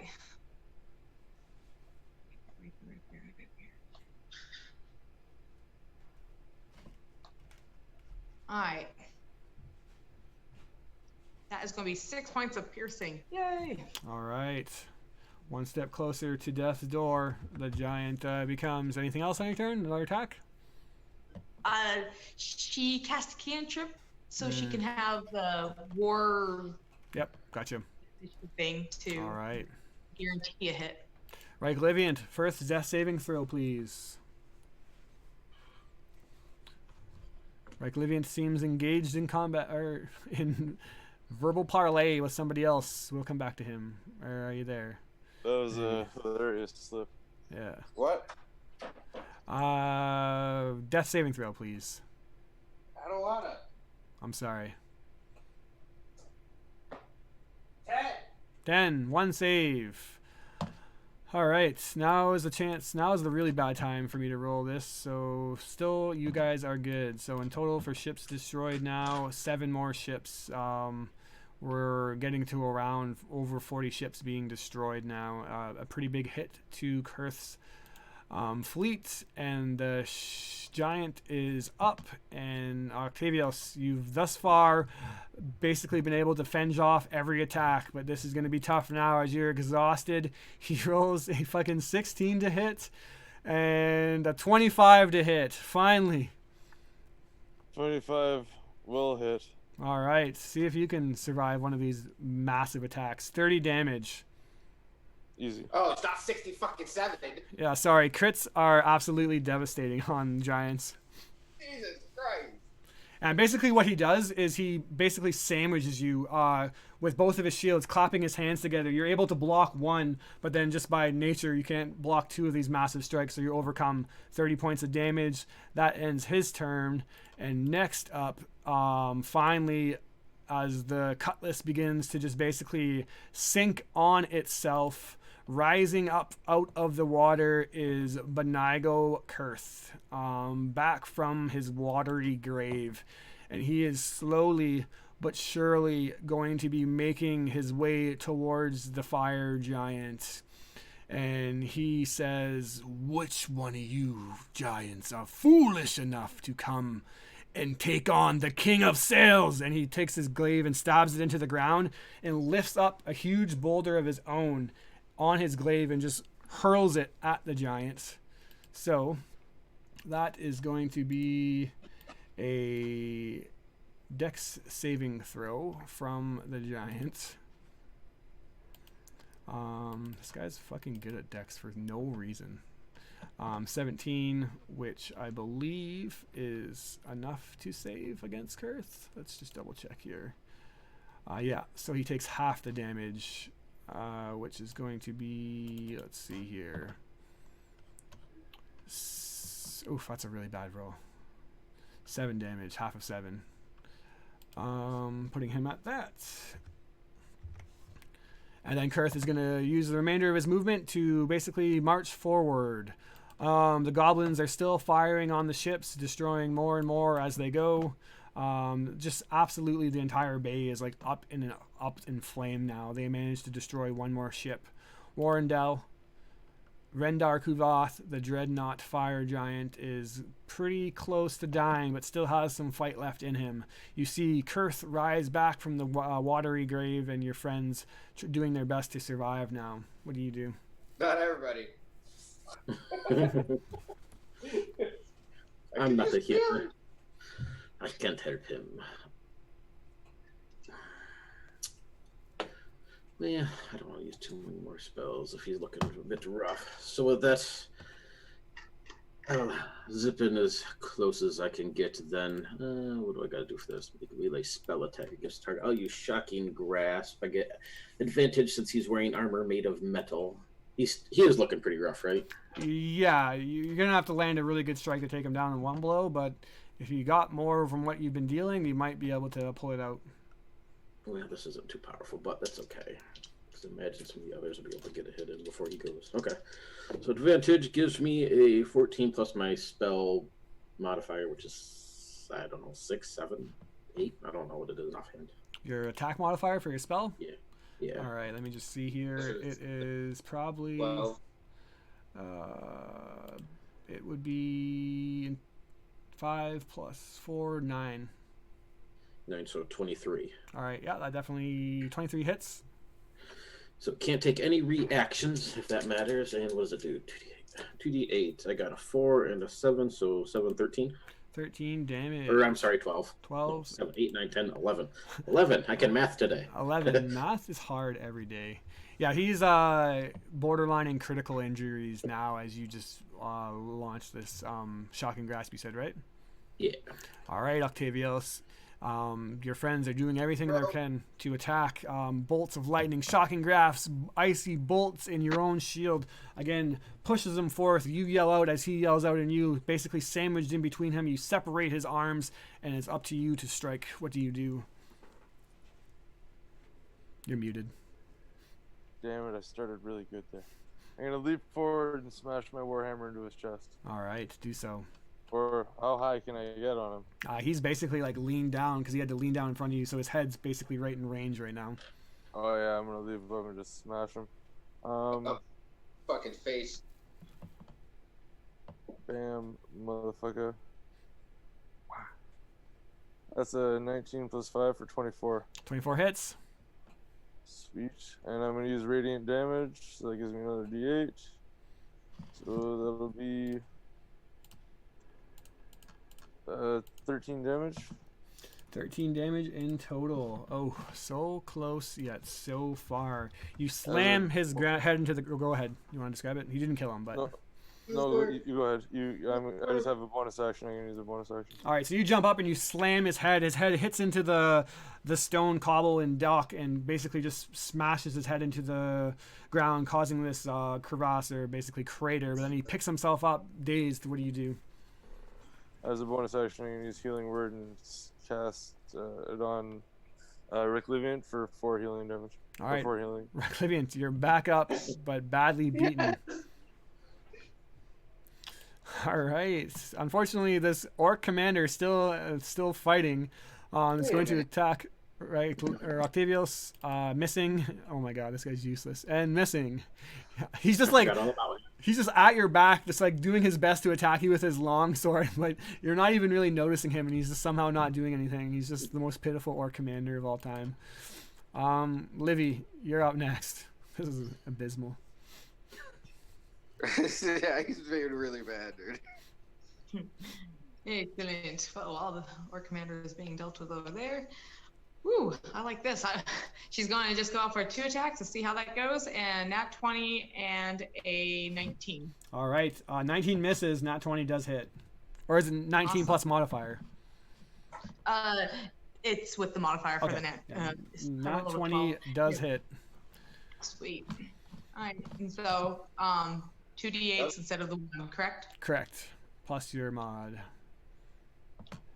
All right, we got 14 plus 5 for 20. Nope, Nope. 19 piercing. 19. Finally, she found a nice soft or weak spot between on his leg, and was able to just really get her sword up and under. Yeah, describe to me what it looks like as you finish him off. As he picks himself up and tries to destroy Octavios, what do you do to take him down finally? As he's coming down, that sweet spot on the leg is the carotid artery. Like, she is able to just lance it, and when she pulls out, and Yeah. so Blood just gushes everywhere, and the giant, instead of slamming down on Octavios, falls towards him. Octavios, you're able to jump out of the way, and then since this shitty-ass orc that's done nothing but be a piece of shit, I'm going to say that he doesn't even get a fucking dexterity saving throw. He's just squashed by this fire giant for his awful display of Power. Yeah. Fuck that orc. Get him out of my game. He's out. With that being said, that ends the immediate combat around you. And as Kurth breaks out from the water and begins to mosey on down towards, you look around and you see that the majority of the Kurth pirates have now rallied and are fighting back. A huge dent has been done to his fleet. Almost half of his ships destroyed. But he is now back, and the battle is in your favor as Rendar Kuvath has been knocked down. The next thing that you do is, or what do you guys do? As you see that a lot of the goblins and orcs are now retreating. The next thing that you will notice, however, actually, I got to do this first, is that another volley from the siege engines go forth into the town. Where are these siege engines? You don't precisely know, southeast. but yeah. Yeah, I would jump down there to the south by the gates. Could I see the things?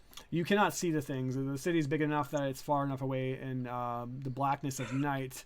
A couple things going on as Kurth steps up to you. He says, "Sorry about that. They're projectiles. They're made of adamantium. I was unable to cut through it. They were well prepared for this."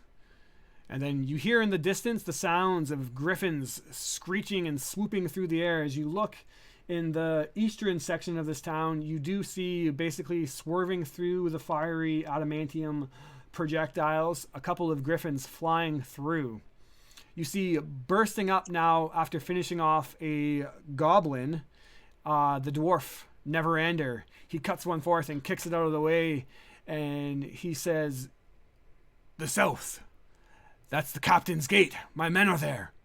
They're probably engaged in combat. I must get to them at once."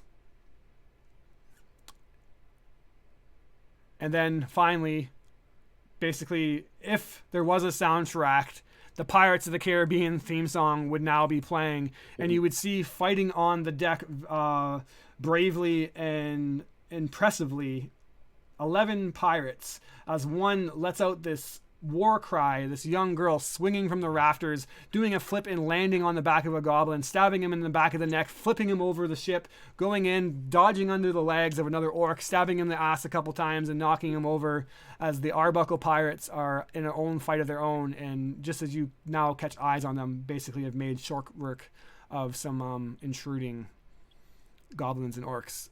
Everyone, the fight basically in the dock district is now over, but you do see the main river, a pathway has been blocked. So there's a few choices as you're looking around. More of the attacking force has made its way down the river in towards the western side of the city. Neverander says that he's going to the captain's gate to reinforce his men. And then Kurth looks to you all and says, "What is your next move?" How does Livy look? I think Livy's completely fine for once. Livy, you didn't go down in a fight. I know, right? And part of me, like, And I did get that's one reason why I had her pull out her rapier, because I was like looking at my character sheet and just like, what the hey? This is why she needs the rapier. She gets +2 to AC and +2 to extra damage. Okay, well, you know, we're close enough now. Let's start stabbing. Warren does good too, right? He just flew around you, nothing hit him. Yeah, I haven't been hit. My spell will probably be up by now, so I'll land next to you. Blood's still coming down my nose and the corners of my eyes. His hands look like they're burnt, sizzled black. We need to get and take care of whatever's doing those valleys. It'll just keep happening. Oh, They can handle the rest of this. I'm gonna lean over and I'm gonna try to heal Rick Livian for another 25 damage, or yeah, Thanks, 25 man. healing points from my channel divinity preserve life. And then I'm going to look at them and say, "Let's go. We need to save these people." Yes. Yes. So move along. And I'm gonna cast Cure Wounds on myself for 9 points. All right, mark off your spell slots appropriately.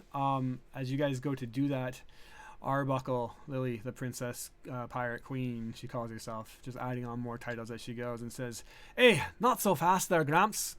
You think that you can get along without me, do you?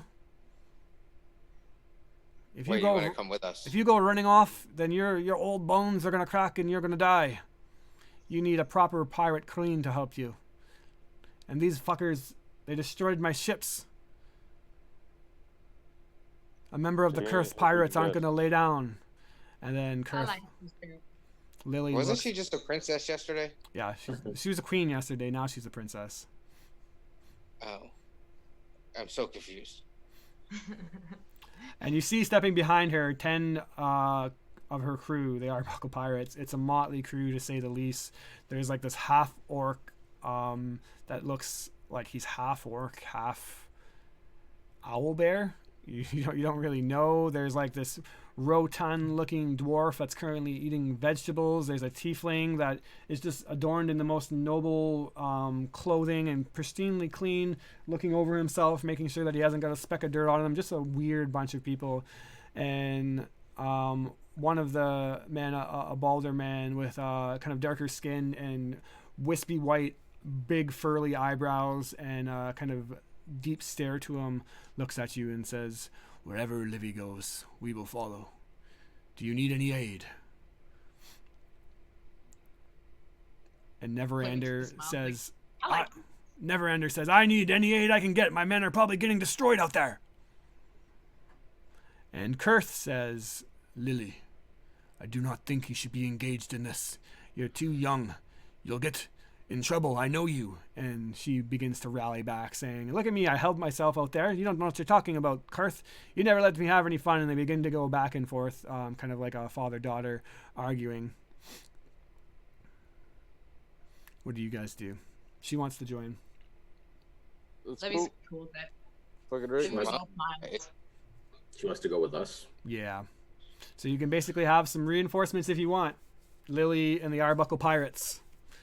Or you can just go with Neverander. Yeah, what are you gonna say, Gramps? Tell I him. say she goes with us. I will take care of her and make sure she's okay. Don't you worry. All right.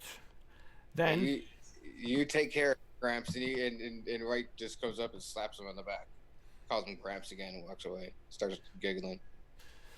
Kurth looks at you then, Warrendell, and he stands up. And again, this man's like 7 foot tall, and his captain's coat is now completely knocked off, and you see his chest, which is just absolutely covered every centimeter with muscles that you've never imagined a human being could have. He looks more like a well-built horse, a racing horse with the muscles that he has than a human. And he steps forth towering over you, and he says, "If you let anything happen to her, then you will get no help from me, only death." I've had worse. She'll be fine. All right. Then the Lily Arbuckle and the pirates and the Arbuckle Pirates will join the crew as Neverander says, "Quick! We must get to the captain's gate and relieve my men." At this point, too, Chris, Yeah. if it's cool with you, man, Octavius is gonna pull out his golden goose coin. Yep. And he's gonna hold it really tight, and he's gonna be like, "I don't know if you can hear this, Saul, but if you can escape wherever you are, we might need some help." All right. You wait momentarily, but no answer is heard. You don't know if that's how the spell works or not, but nothing replies back. Kurth looks to you and says, "I can't join along. I need to take care of this. And he points towards the river where more of the orcs and goblins are trying to sail through the path that they blew away. I think we've lost enough ships today. Take care of whatever's doing this. And Lily says, you can count on Princess, Captain, Queen, Lily Arbuckle. And then Can't be a princess and a queen. Hi, I'm working on the title here, okay? I haven't found something that just fits quite yet. Give me a break. She could be. Livy just like, she could be if she has multiple personalities. I heard that, Lily. I haven't thought about that one, Livy. That's very perceptive. And Livy just slides is like, you can be whatever you want. All right. So you have 11 NPCs now as the Arbuckle Pirates have joined the crew, along with Neverender. That puts you at 12. I'm thinking... Can we take a short rest? Because I need some hit dice, please. Short rest? You can take a short rest if you want, but that's an hour. I know. We need to go. We need to go. And I was We thinking, gotta go. if you guys are good with it, we'll take a quick 5-minute break, get some drinks. How are we doing for time? We went earlier. Are we okay with playing a little bit longer game, or do we want to? I'm good. I should be okay. I took some ibuprofen, so I'm feeling better too. Okay, so yeah, let's get a quick drink. Come back in like 5 minutes, and we'll go from there. Okay. Ah. All right. Let me put the stream on BRB.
So what's the place you're looking or working for now, Corey? Is it an axe throwing place? Or is that just the name? Yes, it's an extra place. I'm back. There's a place right down the shaft that's opening up from my coffee shop right down like 2 blocks down the street. One of the guys that comes in, but he bought an old, it used to be a seamstress building, but it's pretty long. It's probably like a good 150, 160 feet long. Like, almost kind of like a hallway, whatever. But it's called the Denim Axe Throwing Company. But he's building an axe throwing like a tournament level type size one in there. Yeah, that's what I work at. I work at a place that does it. Yes. They run the whole, like, everything. Is it a bar too, or? We serve beer, but we just got a couple select beers. Yeah, that's what he's doing is higher end things, different. Like, yeah, but ours is crap too. Oh, is it? Yeah, Yeah, we serve Corona and fucking Blue Light and Genesee and Genesee. yeah, and, well, it's Rochester beer. And then all the fucking millennial drinks. Yeah. Got it, ciders and fucking White Claws and shit. That was blasted millennials. Fucking millennials and your goddamn White Claws. No, it's a pretty cool looking place. I've never thrown X's before, but you have to get I down threw there. well today. I come and go with it. Some days I throw really well. I threw well today. But on Friday I threw like crap. So it is. It's really easy to do. It really is. I can teach you 5 minutes, and then you just got to perfect it. Step 1, grab the axe. Step 2, throw. Step 3, spend many hours learning how to perfect it.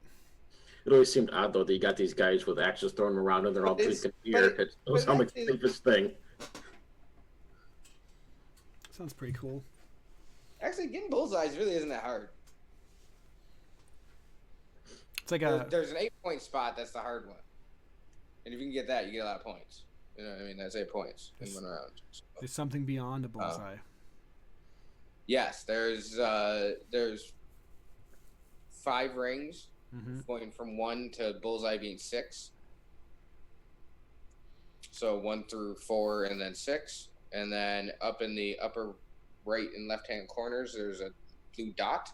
It's probably the size of a dollar coin back in the day, like the big one. Or if you live in Canada. Yeah, this whole thing started in Canada, man. You Canadians like to throw fucking axes at shit. This is all you. Yeah.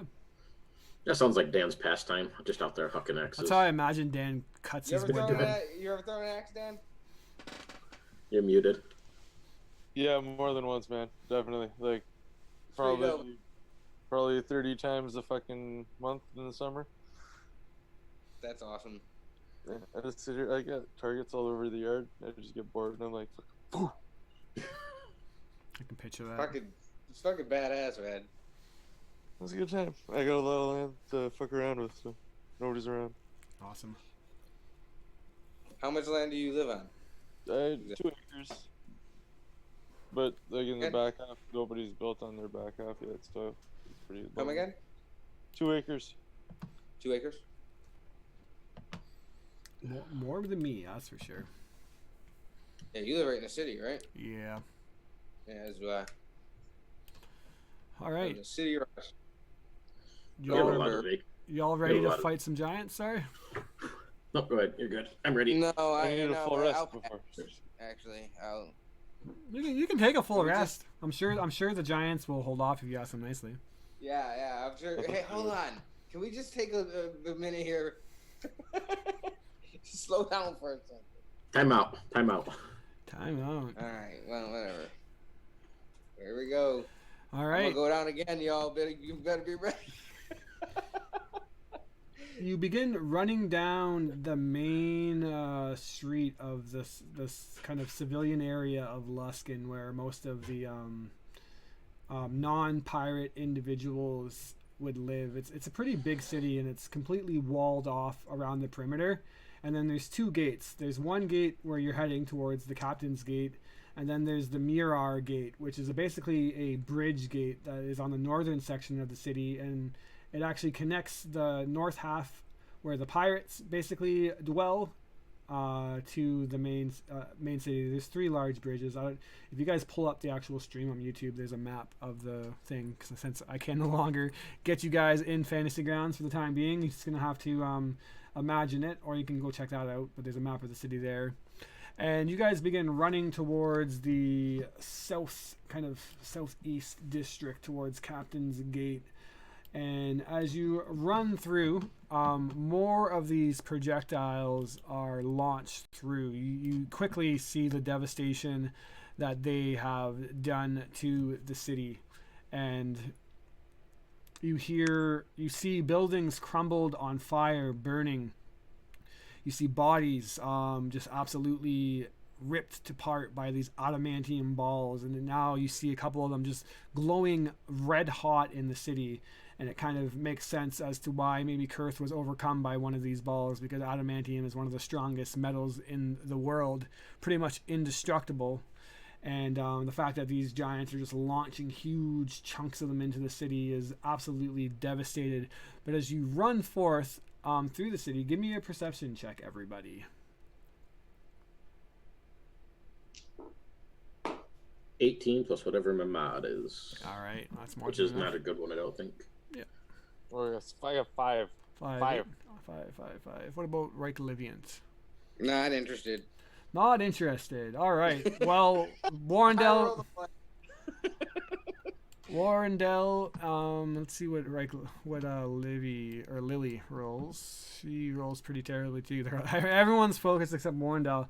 But you hear more screams of terror and violence pretty close by.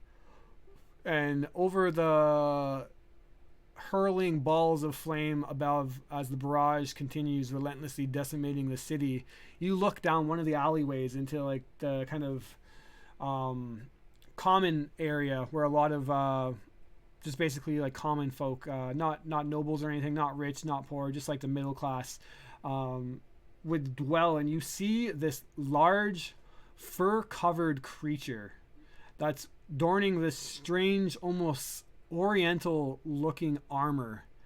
And he's wielding this long, sharp, rectangular blade.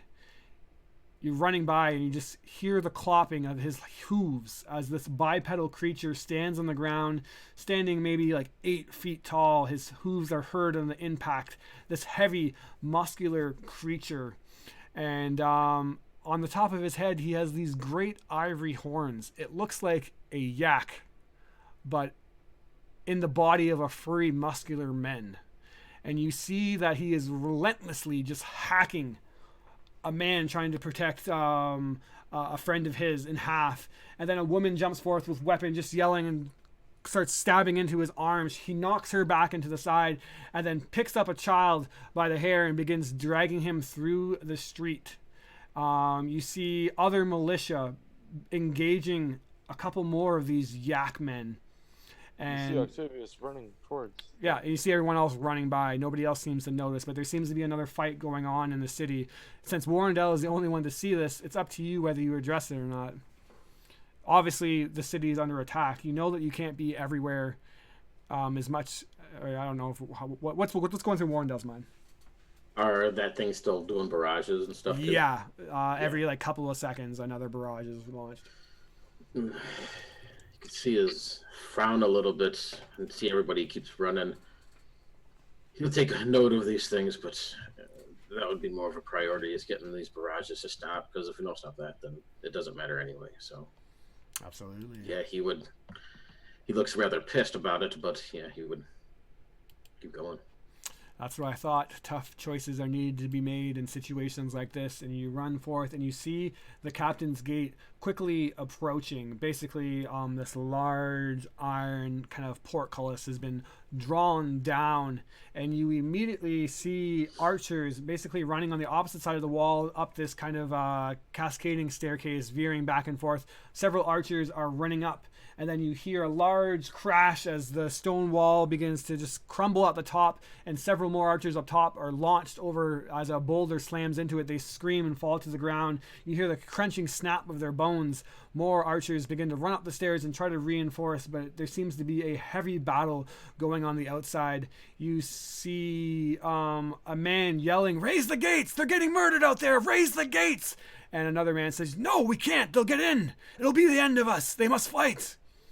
And you guys are maybe like 30, 40 feet away. It's up to you now to take matters into your own hands. As Neverender, his short, huffy legs are pulling as much as he can, but he's obviously slower than the most of you. He's trying to keep up Lily Arbuckle pirates close by also. What do you guys do as the gate is just in front of you?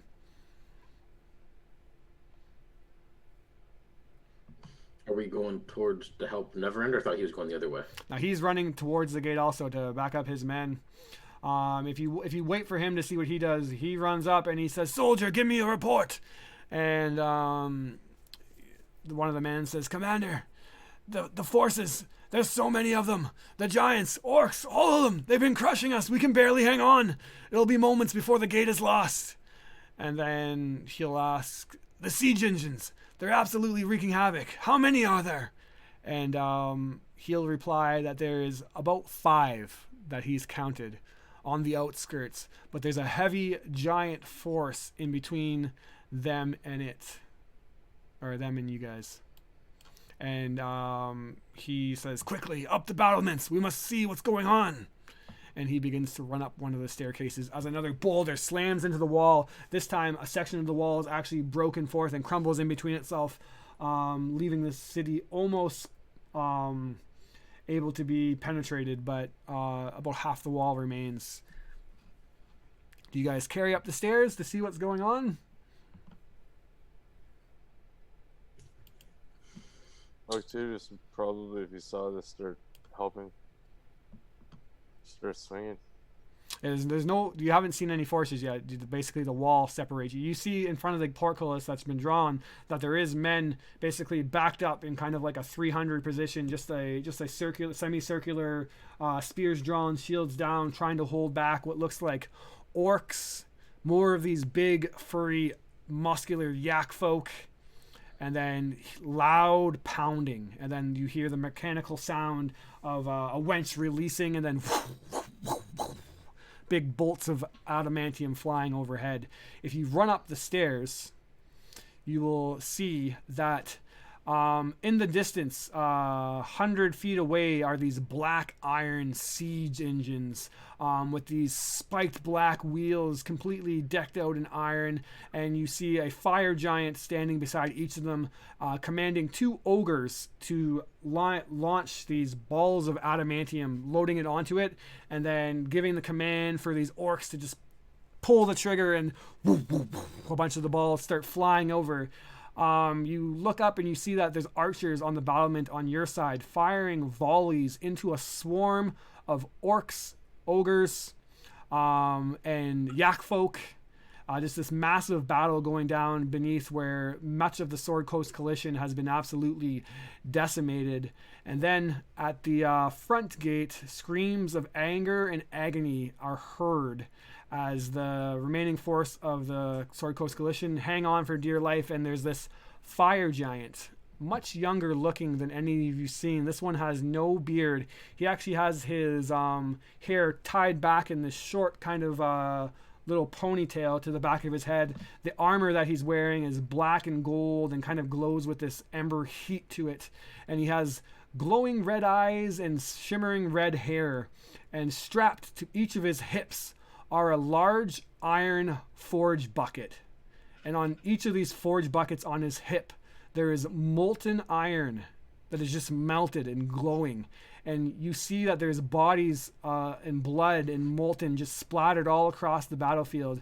You hear this young giant laugh out as 5 armed soldiers approach with their spears drawn. They cry out in desperation and charge. The giant reaches into the searing hot liquid and pulls out a glob and just whips it at the 5 men. And in an instant, half of their body is disintegrated and the other half is frozen in this metal-like statue in the cold air, as it's just like basically an arm and some legs that have been melted away by the molten iron. The giant laughs out again, and you see that there's a female giant, also younger, standing behind, and she says something in giant. Octavios, I'm just going to say that you hear it instead of making a perception check and then it being awkward when you fail.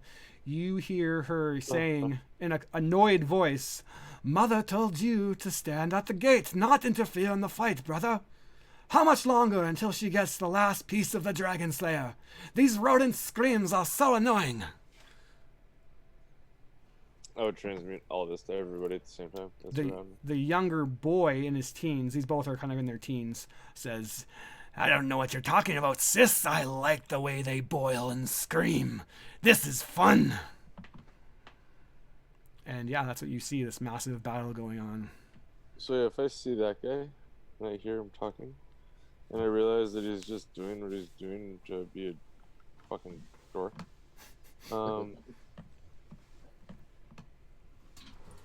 How far away is he? Not that far away. So you guys are on the battlements, which are about 20 feet high, and he is basically stationed about 20 feet from the front gate as the orcs are trying to squash the last of the sword coast. So he's about maybe 30, 40 feet vertical distance from you, if that makes sense. Like he's below you, but just barely, and 20 feet away. I'm gonna chuck a crossbow at him.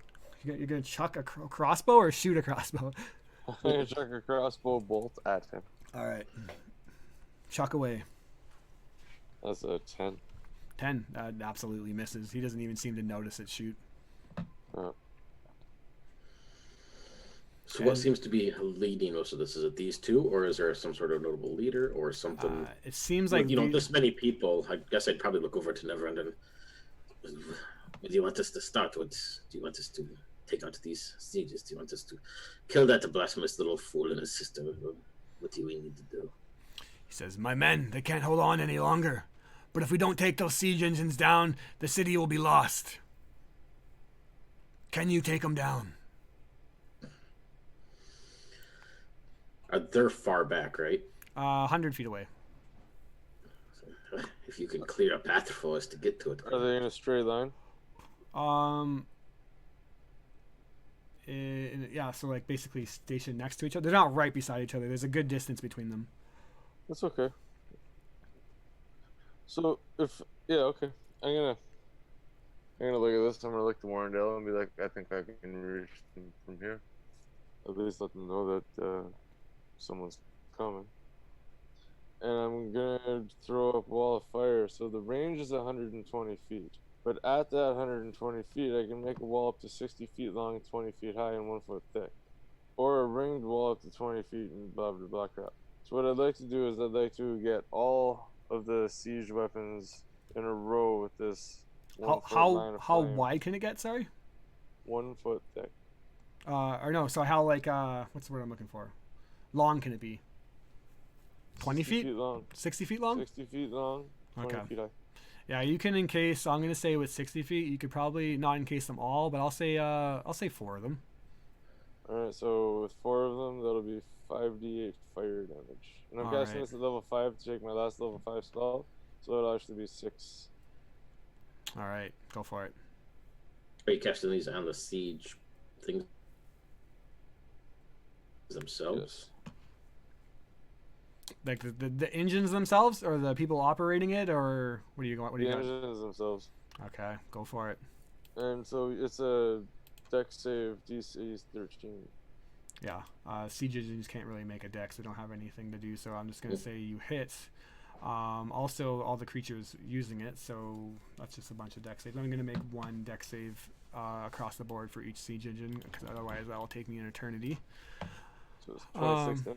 And we got fail, 1 save. So oh wait, no, there's only 4. So all 4 failed. No, so it's 26 plus. So it's 29 damage. 29 damage. So a couple things happen. You begin to channel a spell and basically mutter out the words of power, asking Ilmater to guide you, and then throwing your hands out. This wall of fire just erupts and completely illuminates the dark, snowy night. This impressive, long, tall wall of fire streaks across each of the siege engines. The goblins are... How much damage was it again? It's 29 damage. 29 damage. Anything within the field, yeah. You hear the goblins scream out in pain as they are absolutely just disintegrated.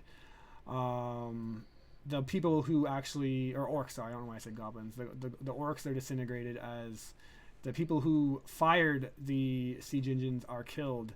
The ogre launchers, the ones who loaded it, are pushed back as they are burned and no longer there.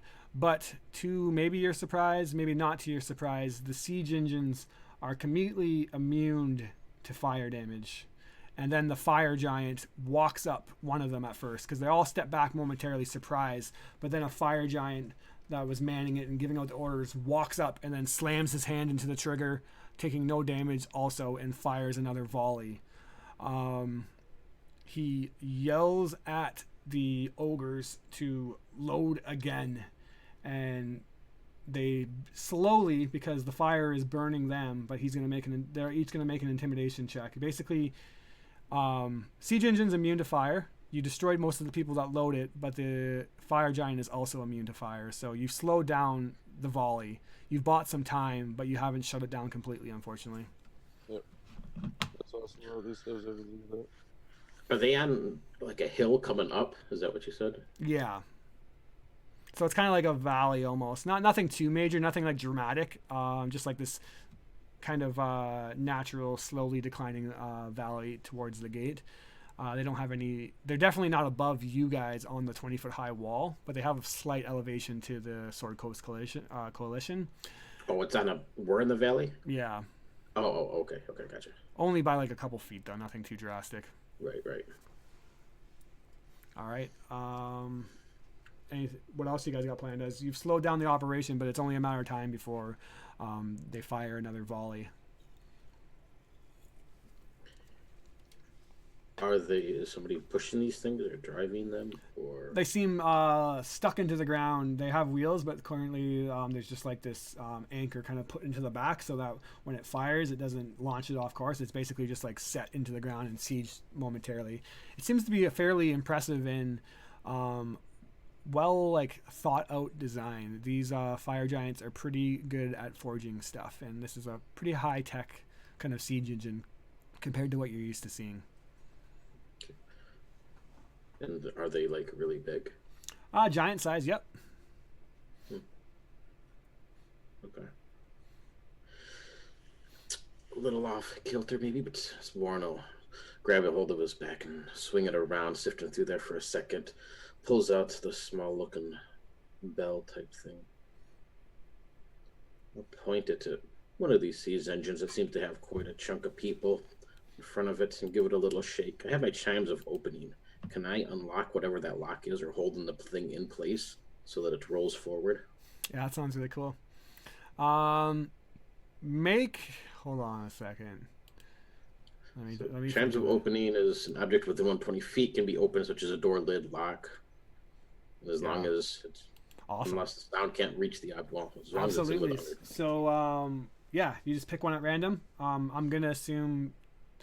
Whatever one has like a bunch of people in front of it or something. My hope, just so it rolls forward and starts catching some people and draws a distraction for the moment. So, yeah, a bolt fires. And just as you do, you basically chime of opening, a little ring echoes out. And in the distance, to everyone's surprise, unbeknowing, the mechanism unlocks. And then as the siege engine launches another volley, it begins to roll. The fire giant yells out in giant, "Grab that, you idiots!" And the ogres walk towards the fire, but then burn. They step back. They can't walk through the fire, and it begins to roll towards the orcs that are now attacking. And you see it knock over a yak folk, basically crushing one of its legs and plowing into several of the orcs before veering off and slamming into the wall. It knocks over, let's see here, a total of 7 orcs, basically crushing them in the distance because it's so massive, and a total of 7 orcs and a total of 2 yak folk are taken down. Good thinking. Can you do that again? So I don't know how many times this thing has left. It does have 10 uses. 3 uses, or 4 uses was what was in your inventory, so 3 uses now. Okay. At least once more, if you would like. But I need the other 2. Yeah, if he wants me to do it once more, I'll do it one more time with a different one to draws a bit more distraction, but I'm saving 2 for sure. Yeah. We're officially going to roll initiative now, though, because at that point, the younger male turns around and says, "What the hell are they doing? Why would they do that?" And he begins to slam his fist and in anger, and that's going to put us into initiative for sure. With like how many things? Directly, nothing's fighting you right now, but basically I'm not going to let you guys just like stand and take pot shots at it as nothing furthers off in combat. So like nothing technically is fighting you guys right now. But there is roughly a total of like probably somewhere in the upwards of 50 bad guys out in the field of combat. It's hard to count. There's 50 enemies roughly, and maybe less than 20 Sword Coast Coalition left. And then the 2 giants and the siege engines. Oh yeah, that's not counting, or that is counting the Okay. giants and the siege engines. Yeah, it's a big fight. I pass. All right, so initiative. Vinago Kurth is no longer. Let's go. Warrendale, what did you get? 17 on the die. 17. Octavios, what did you get? No, so you're at 20. 17. 17. Yeah, I think so. 21. All right. Wait, who was 21? Orange is 21. 17 on Octavios. I'm a 14. 14 on Reich Liviant. And Livy, what you got? 8. 8. Very nice. All right, Warren, you're first to act.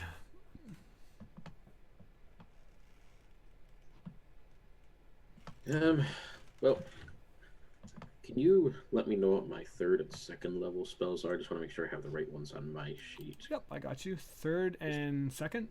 Yeah. 3rd, Fear, Lightning Bolt. 2nd, Dragon's Breath, Levitate with the pendant as a bonus action, Misty Step, and Shatter. Do I have Thunderwave as first? Yep. Oh, okay. That's what I was thinking. No, that is first. I was thinking of 2nd. All right. And how long did it take us to get here? My fly was 10 minutes. Is that done and over with, or do I still have it? You have like you probably have like an action left of it, and then it's going to end. Would I be able to? Well, what is Thunderwaves? Ooh, it's a 15. What's the range? Oh, self shit. Okay. Crap. That's not what I wanted. All right. Man, he always put me up first, and I'm not sure. All right, then. How far away is this giant kid? Giant kid. Zoltember is roughly like 30 feet away from you. Maybe 20, actually.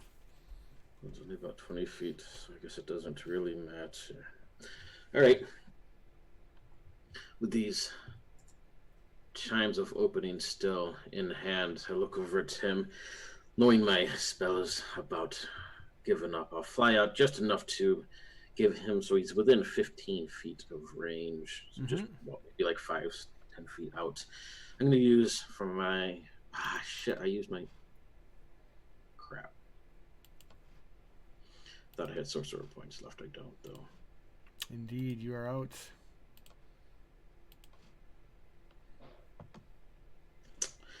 All right, well, I guess I won't fly out there. Actually, I will stay back where I am behind this rampart wall and stuff then. Since I have the chimes in hand, I'm going to look to unlock or unhinge one of these molten buckets that are on his belt so it will fall. Okay. Hopefully, spilling. Yeah, so there's 4 left after what you did. So I'm going to put those in the initiative at 0 because that's when they fire. Give me a second here. And where'd it go, you little bastard? Siege engine. There it is. And then Octavius, do you still have thunder waves? Yes.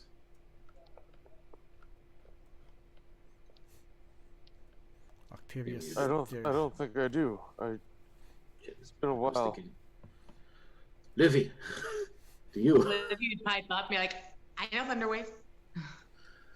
If I drop that bucket, blast it over so it spills everywhere. Will do. Yeah, I'll use chime opening on one of these locks then. This All right. Bucket of molten whatever. All right, so this is the siege engine, just to confirm. No, on the bucket on the kid's the forge buckets this kid has hanging on his belt. Yep, you're gonna open them up. Unhook one of those so it falls. All right, yep. It falls off to the ground. He looks down. What the hell's going on here? Who made this shit? And since I don't got to move or anything, I'm just staying back behind the wall for coverage. All right, top of the round. That puts us on round 1. And give me that initiative tracker here. So that puts up next some of the Lily Arbuckle pirates. God damn it. Get up there, round marker. They're gonna yell out, "Captain, what's your orders?" And she says, "We have to help the men down there. We can't let them into the city. They've already done enough damage." And then Mr. Pike, a man named Shen, who is completely dressed like a ninja, and Dynamico the Fabulous, which is the tiefling, all begin to launch their light crossbows down in aid against the orcs, taking down a couple of the orcs. Next up is Octavios. Yeah, I'm gonna start. Shit. Is there a charge down the? We're going towards the siege cannons, though, right? So the siege canyons are 100 feet away. Right. In between them and you is what's left of the Sword Coast Coalition, and the attacking force of roughly 40 orcs, yak folk, and 2 fire giants. Alright, I'm gonna start trying to shoot out the ogres that are loading the boulders, because when I get there, I don't want to have to fight them too. All right. I'm gonna shoot one with a crossbow. All right. Crossbow should have the range, I believe. That's 19. I believe I'm gonna check it out here real quick for you, but Yeah, I'm checking right now. it's 120. Crossbow light? 80 to 320. Yeah, so you're firing over its regular range, so disadvantage if you fire over 80. Okay, the first one was a 19. All right. The second one was a 16. Both hit, so yeah, you damage one of these ogres. Sweet. That's 6 damage. 6 damage, nice. Your wall of flame is still up, right? Yep. Okay. Well, wait, let me check, sorry. Should be. It's concentration up to a minute. Yep, and nothing's broken concentration. So the platoon of yak folk are going to begin to charge the shield wall that the Sword Coast Coalition has made. They begin slamming it into it with their great swords. There's a total of 5 of them that you see going right now, and we're going to see what they do. They miss. They miss. They miss. God damn it. Not like this. Not like this. Oh my god, not one. And last but not least, one of the attacks get through and they cut down one of the 20 in the Sword Coast Collision, now down to 19. Next up is Rigsby and Jenabel. And that is part of the Arbuckle's crew. And let me just pull up the stats on them really quickly. So, Jenabel looks over to Lily and says, "Don't worry, Lily. Your big sis has got your back. Whatever you command, I'll do." And she is going to also launch a crossbow. And Rigsby will also do the same. So they start picking off. Let's see if they hit. Miss. And a hit on an orc, which will do some damage to the orc force. Where are they? Right there. All right. Next up is Reich Liviant. What do you do as you're standing up on this battlement? I don't know how much of a ranged fighter you are. Oh, I do all the ranged weapon things. I have javelins. How far away is the closest stuff? Like 20 feet away, less. Yeah, because I don't want to move. Mm-hmm. So I'm hiding behind a wall as well or something like that. And yeah, I have javelins or I do not? Yep, you have javelins, sure. Makes sense to me. Yeah, I'm gonna throw 2. Well, there's a natural 20 and a 15 on a die, so it's Okay, so basically the orcs and the yak folk have an HP pool, and you have to cross certain thresholds to take out amount of force of them. So do you want to do it on the yak folk force or the orc force? What in the hell is a yak folk? Do you have this? Do you have the stream up? I can show you a picture of it. Does it look like a shaggy I minotaur? tried to do it and it fucked up the stream for me. Okay, yeah, but basically it's this bit. It's literally like a bipedal yak, kind of wearing this yellow and orange or gold and red, almost oriental-looking armor. They have these like tribal things hanging on their 2 ivory white horns, and they basically have these strange, long, rectangle greatswords. And they're just big, muscular, furry yak man. I'm sure there's yak women too, but you can't tell the difference. I'm all about these yak people. Yeah, they're pretty cool looking, honestly.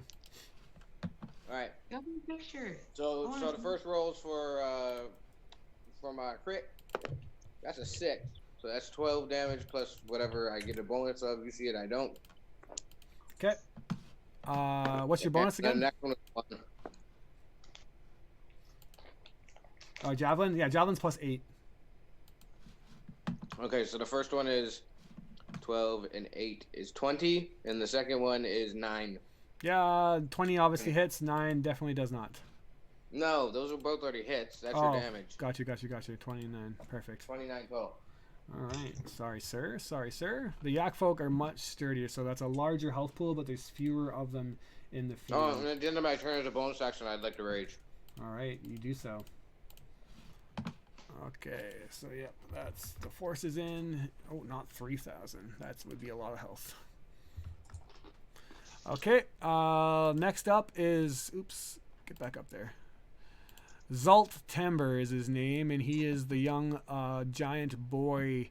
The glob or the molten iron bucket has fallen to the ground, but that's okay. He is going to charge up and say to the men in giant, so only Octavius is understanding this, you all will become my little molten statues.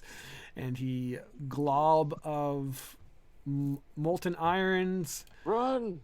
The unsuspecting, or definitely suspecting, Sword Coast Coalition, there's not a whole lot they can do, and he does a disgusting amount of damage and takes out,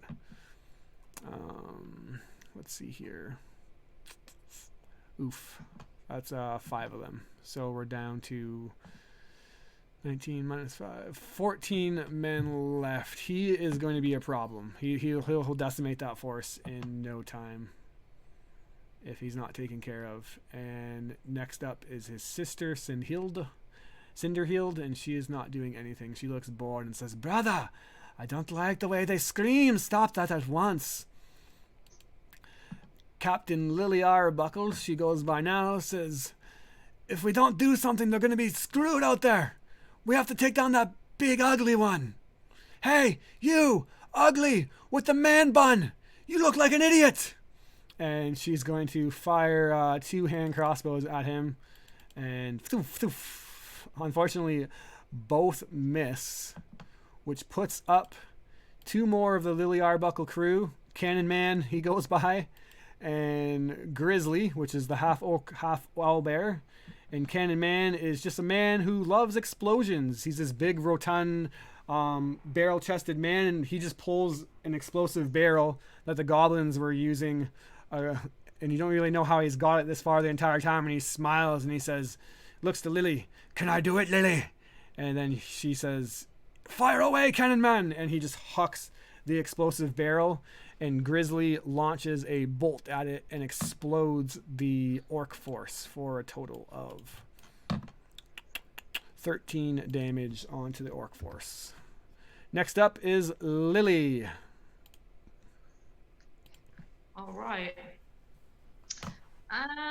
So Warnell's able to make the pale majigger fall, yes? Yes, the one pail has fallen, the other has not. And she will cast Thunderwave at that fallen pale, as instructed. All right. There's nothing the pail can do, so it just empties everywhere. And that is done. You've emptied one of his pails. He is immune to all fire damage, so it doesn't hurt him. But Get anybody else? I know, I'm like, does the pail shatter with 2d8 thunder damage and potentially splash damage? Roll the damage. We'll see. Ooh. Okie dokie. 2d8. That is 4 and 5 for 9 points of thunder. Okay. And it's double damage on iron, or am I imagining that? That's I know Shatter is, but Yeah. Yeah. So, hold on a second here. 140. There we go. Yeah, I'll give you the benefit of the doubt. A couple of orcs have to make a dexterity saving throw. It sounds cool. Awesome. All right. And emits a thunderous boom audible out to 300 They feet. succeeded, but we'll roll the molten damage anyways. So back up to Zalt Ember, and his molten damage does quite a bit. So that's gonna suck. Oh my god, it does way more than I thought when you actually roll properly. All right. I'm okay with So that puts them at that. So yeah, you have killed about a total of 4 orcs now. 4.5 orcs for what it's worth, but you don't know what a half orc looks like, but you do see as basically a pool of molten iron comes seeping down. It just absolutely disintegrates the orc's legs, and there's actually half an orc just laying in the ground about to die out. As Blake, the bold he is named, says, "I'm not much of a crossbow shooter. I'm going down there," and he jumps forth, scimitar drawn, does an acrobatic flip. Let's see how acrobatic Blake is. He fucking rolled abysmally. 5. Blake takes a total of half of his HP and snaps his leg and says, "Oh shit, that fucking hurts!" And then the men behind him are like, "What the fuck are you doing?" as they're trying to hold him, and he's loses his action as he falls prone and breaks his leg. Orcs are now up, and they are going to continue their assault. So let's do it here. That's a hit on the men. A hit on the men. They're rolling much better this time. A miss. And a miss. And let's see here. A miss. So basically the orc force begins to collide and does a total of 18 more damage to the pool of SCC guards. That has unfortunately killed another guard, as they're now down to 13 men left. And next up is Tangerine and Turnip. They're going to fire at the orcs, and one hit onto them. Next up is top of the initiative, as the siege engines that are remaining, that's 3 of them now. Oh, right now, sorry. Yeah, 3 of them are loaded. They don't fire on every turn now. It takes 2 turns to fire them. Warrendell, you're up next. There's 3 siege engines left. The battle is heavily against the SCC forces, but they're now being engaged. Warren will look out across this field. This young giant kid, this molten bucket, puts his hands out. He sort of clenches them a little bit. You can see these bits of electricity start rising around the ground of this giant boy, wrapping around his legs and start to crawl up his torso. They need a wisdom saving throw for Hold Monster. All right, wisdom saving throw. Let me just make sure he doesn't have any weird shit. He does not. I'm sorry, natural 20. It's okay. The spell's no effect on death at the end of each turn. So yeah, just that's it. All right, I guess better on a wisdom saving throw than damage, maybe. But all right, anything else on your turn? What's the it doesn't actually. I'm assuming that. Yeah, that's it. That's it. All right, I pre-rolled. So Mr. Pike, Shen, and Dynamico have fired their crossbows, and all 3 of them have missed. They yell out, "This isn't working! We need to get down there! With Blake, that idiot!" And Shen, the ninja-like pirate, throws a smoke bomb on the ground and just vanishes. And then as you look down, you now see that he's on the ground below, helping out Blake. You see Dynamico say, "It is much too dirty down there for me to approach." He's a tiefling, and Pike says, "Get down there, captain's orders," or first mate's orders. And they both jump down now to help out this SCC. Octavios, you are up. The Yak folk are about to go, and chaos in the battlefield has really begun to hit its peak now as the orcs and yak folk look to finish off the last of the SCC. What do you do?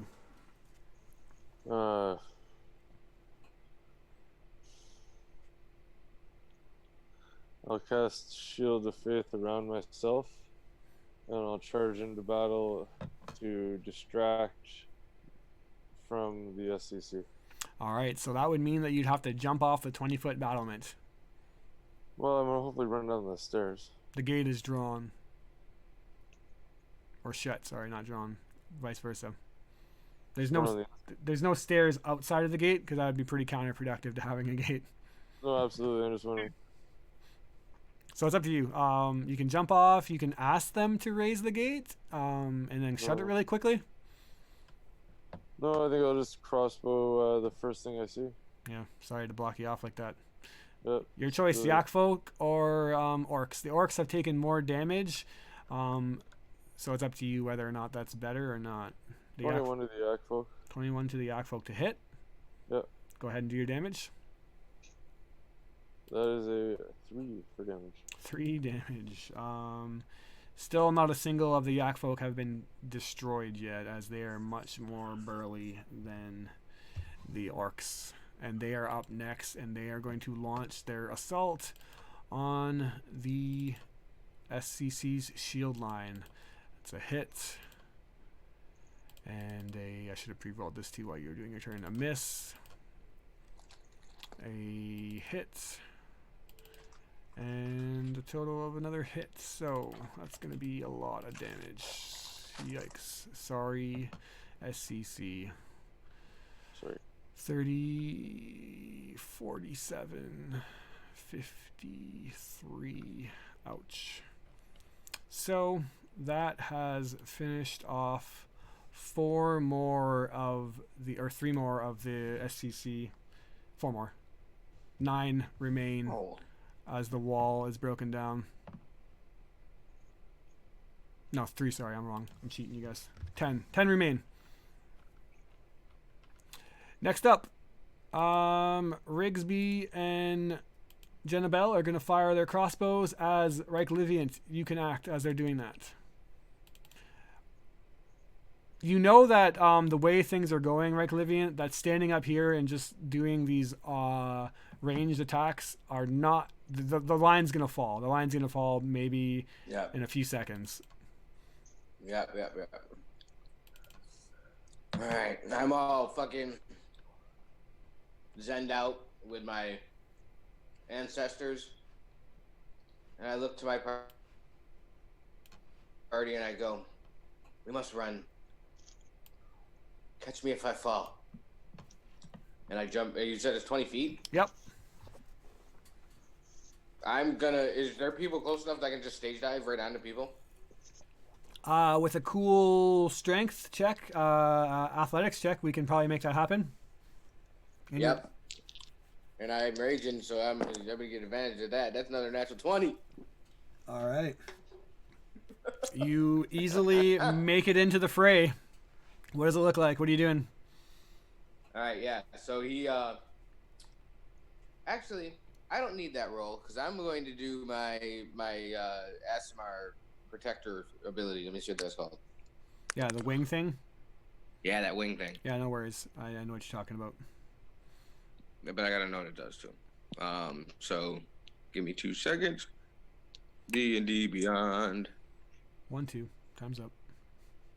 Oh fuck. There it is. Right here. Bam. He jumps into the air and he's like, "Wait a second. How do I get my wings out again?" Yeah, you know.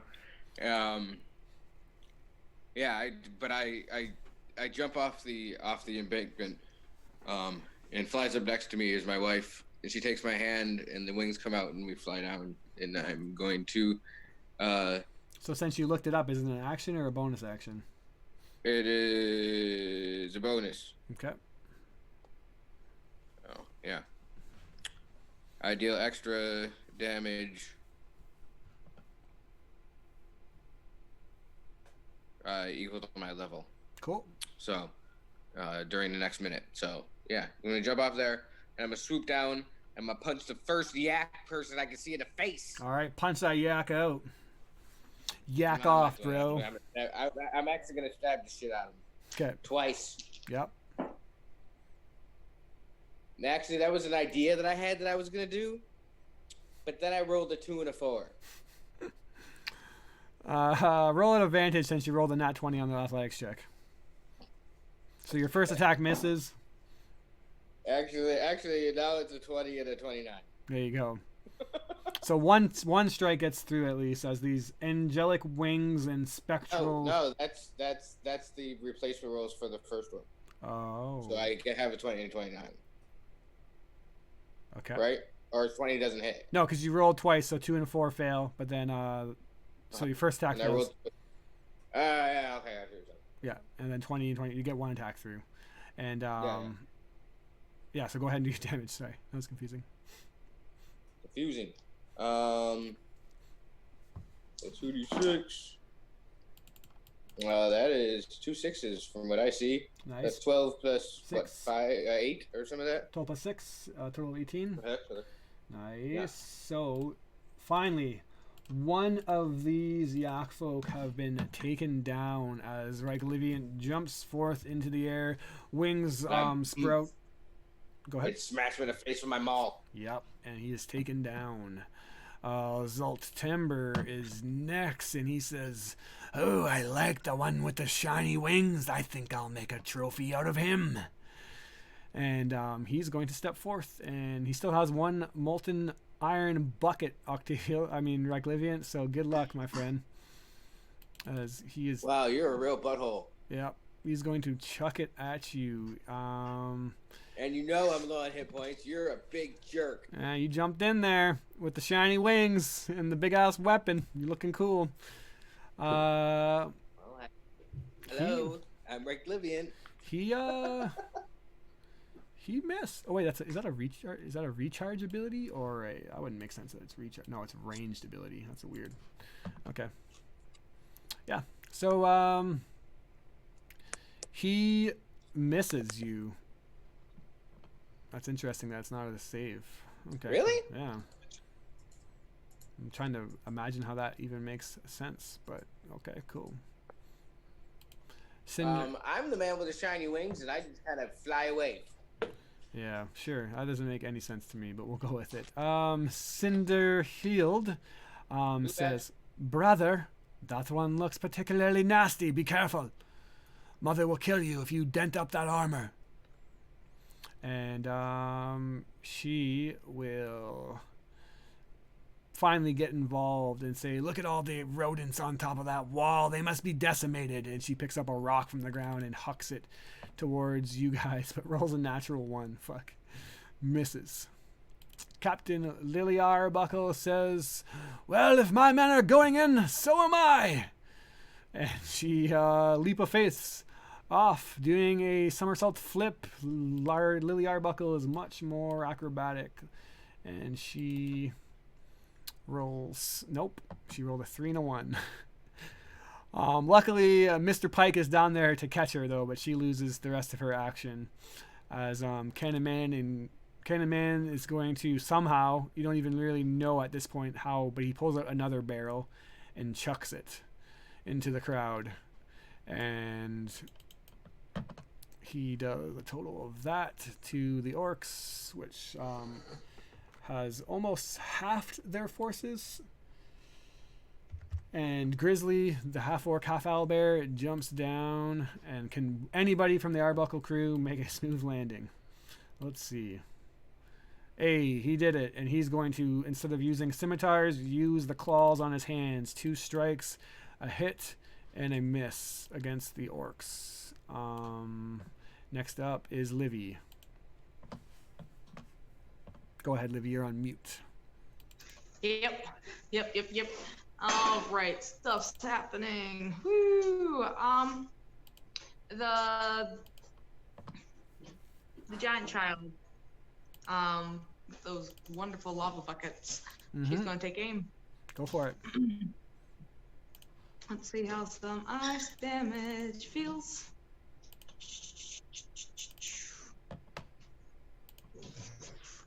Wow. Alright, +4. So I rolled 9 and then a 17. 9 and a 17 on Zalt Timber. I don't think that hits. 18 is his AC. All right. Oh, Valen. Yay! All right, you shoot. No damage is done. A couple of things happen next. Blake the Bold, the one who broke his legs, picks himself up and tries to fight and join the shield line, but he's obviously now with a broken leg at quite a disadvantage. He misses. But then, with the backing reinforcement of the Arbuckle crew, they come and start holding up the shields with the tired men, and the orcs begin to slam their assaults, and somehow not a single attack gets through with the Arbuckle pirates now backing them up. Tangerine and Turnip, a couple of archers from the crew up above, land a few more assaults, and the spears start getting through, and the battle is not turned yet, but you see the morale is boosted now with you guys there, and the SCC begins to fight back as Warrendale, you're at the top of the initiative. Go again. Actually, sorry, another assault of the siege engines fire as 3 more of these launch off and begins the round of loading them again.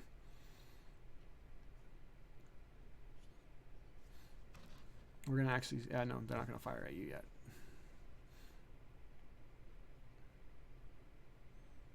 Did Warrendale? Oh no, he didn't freeze. He was just deep in thought there. Oh, I thought you were. I'm sorry. I was waiting for you to do your rolls. Nope. They're just firing into the city still. They haven't been given the command to do elsewhere. Okay. How are you doing the hordes below? Do I just make an open attack against them? Yeah. So they basically just have a pool of HP. So if you kill one, you'll just cleave through, and the damage will go on to the next one. You just basically have to overcome their HP pool to overcome the forces. Okay. And everybody else is down there, right? Yeah, most of the Arbuckle crew is down there, except a couple that remain more comfortable at range. It's a goddamn good to watch Lily as she goes over the side. I use my bonus action to Misty Step down safely, so I don't have to roll nothing down beside where she's at. And I got a 3rd level spell left yet, so I will drop a lightning bolt through whatever she's fighting. I don't know if she's up against the orcs or yak folk. Yeah, it's up to you. You could, well, basically, I'm going to say you could probably, like, with a lightning bolt, that's a pretty big range, so you can hit both sides if you want, and do damage to both sides of the pool. Okay, what is it? Dex saves then. Yep, so here comes the orcs. So a success on the yak folk, but a fail, or what's your DC? I don't know.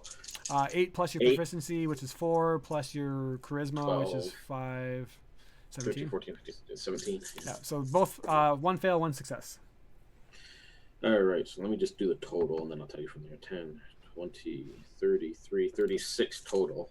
Nice. So 36 onto the orcs. They have now been cut in half, their force, by the way. And with that lightning bolt, you have actually like decimated a huge portion, and their side is actually looking to be overcomable or like able to be toppled. The yak folk, however, take half of 36, which is a total of, bad at math, no worries here. It is actually, I can't do it. Hold on, we're going to do calculator math. 18, there it is. I was harder than it should have been. 46. All right, so yeah, another yak folk is almost put down, as there's roughly like 4 of them left, and a total of the forces are pretty even now with normal individuals, but obviously those fire giants still stand there, and all the ogres and fire giants wielding the siege engines are there. So still not a good fight, but you guys are turning the tables. You hope that the siege engine giants don't actually start coming down. But anything else on your turn? This section, I don't have nothing for. Nope, that's it. All right, Mr. Pike and Shen and Dynamico are now in the battle against the orcs. So Octavius, go while they're doing their rolls. Again, Octavius looking forlorn and sorrowful will still have to remain at the top of the wall and take pot shots with his crossbow. All right. It's the 20, not natural. Hits. For 1 damage. 1 damage. Neverander is saying that the enemy forces have been split. If we open the gate and charge out, we might be able to topple them. If Octavios is down for that. Yeah, he'd run down to the ground level and prepare. All right. He's going to run down with you, and he yells out to a couple of the archers, "Men, open the gates!" And that will happen at the end of the next round, so you guys will be able to run through next round, and then next round they will drop it so that they don't get through. And that puts us, where the hell are we in initiative? Next up is the Yak folk. And Reich Liviant, you are in the battle now, so one is actually going to go for you. Missing, unfortunately, and then the rest are going to plummet into the siege, or the Sword Coast people. And oof, that is a pretty devastating assault again. These Yak folk are much more strong, much more powerful, and they are decimating the Sword Coast crew. So just when the tide seems like it's going to turn, they deal a whole fuckload of damage, a total of that. So that puts us at 6 Sword Coast men remaining, but they're being reinforced by the Arbuckle Pirates, so not all hope is lost yet. As I go ahead, Reich Liviant. He froze in time. Is he gone forever? He might be gone. Alright, he looks like he might be frozen, so we will jump ahead and go on to somebody else as we wait, and he can just pick up his turn a second he is able to.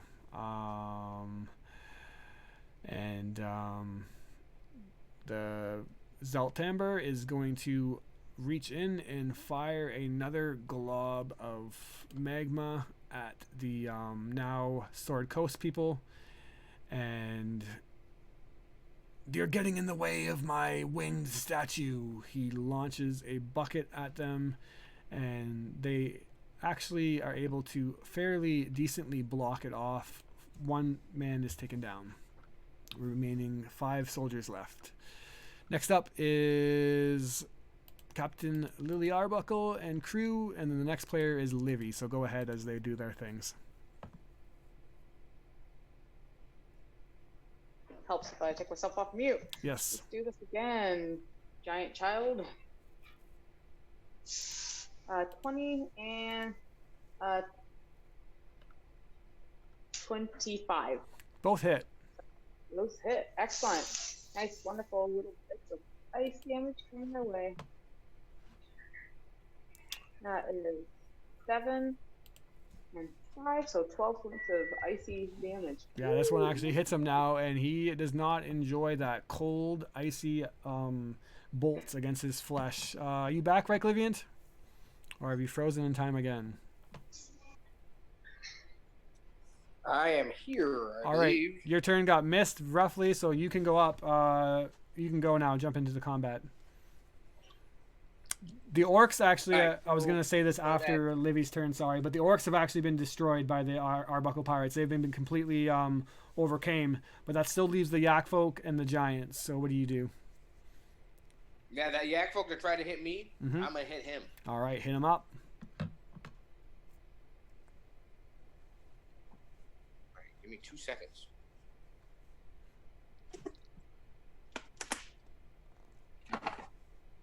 Internet died. Internet got stupid. Feels bad. Hate it. Always happens at the most inopportune time. Right on your turn, always. Alright, there we go. Yeah, those are good. That's a 19 and a 21. Yeah, both hits. Alright. First one is 4 plus whatever that is. I forgot what it is. Yep, 6, Bad memory. 10, Yep, and that is 12. 12. Nice. Another Yak folk taken down. Only 3 remain. And I fly back up a little bit so they can't hit me. Sounds good. I believe that means they get, or you take down the one that, yeah, that's fine. That's fine. All right. How many folks are left? Yak folk, that leaves 3 left. All right, the force of the Larbuckle Pirates launch an attack into the Yak folk along with the Sword Coast Coalition, taking down another one. That brings us to the top of the initiative where the 3 siege towers are loaded. But you do see that the other 2 that have been destroyed, the reinforcements are coming down now. So that is real bad because that means 2 more fire giants and some ogres are coming down to join the fight. So, Warrendale, what do you got? Why would you do that to us? I'm cruel. You're on mute, Warrendale. I will turn towards these yak people, hold my hand out, and I guess firebolt for the moment. All right. Actually, yeah, because I'm going to save my slots. Yeah, I'll just firebolt. They said there's 3 left. Yep. All right. Probably going to use a cantrip. That's a 3, so like 9. Yeah, that's not going to do it, unfortunately. So, yeah.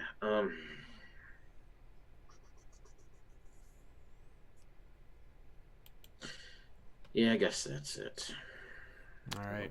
I'm going to save my reaction just in case I need it. All right. Mr. Pike, Shen, and Dynamico are up next, and they attack the Yak folk, cutting down another one, leaving 2 left.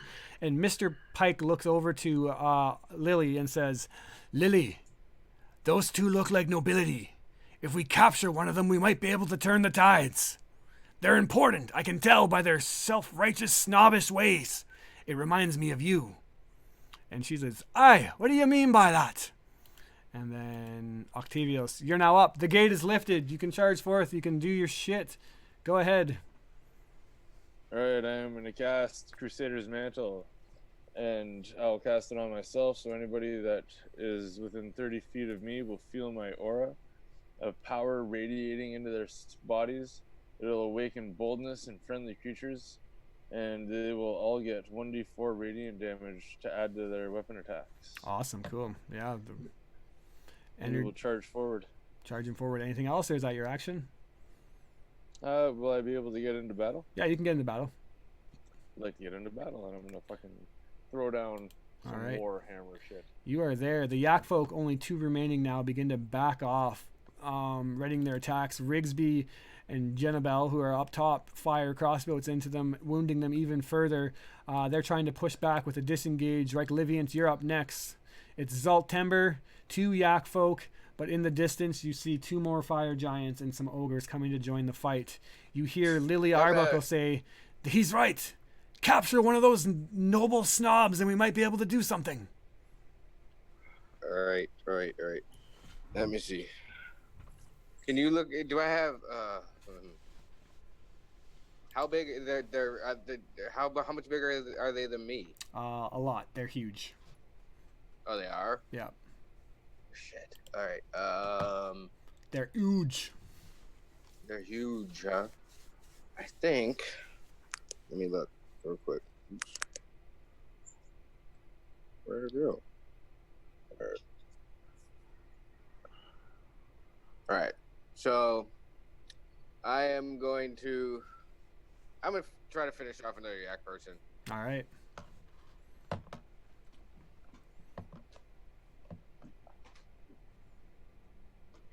Two attacks. Go ahead. There you go. Hit. Yep. And the next for 1. Hey, that doesn't do it. Yeah. So the hit is. Oh, dice be dice. 5, 4, 15. 15. All right. Yeah, another one after being assaulted by everybody else. You're able to cut down the yak folk to 1 remaining yak folk. Oh, nice. However, and go ahead. I fly. Wait, do I? Oh, it doesn't matter really. Probably. Well, am I close enough to within 30 feet of Davis? Sure. Okay, so I get a D4. Yep.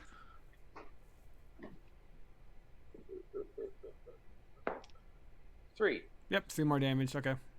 Noted. And yeah, I will fly up so they can't hit me again. All right, cool. I will provoke an opportunity attack as the one was beside him. They're not just like they were retreating together. You okay with that? Okay. Yeah. All right. Then here comes your bopping. If I can find the bop button. Where is it? Miss.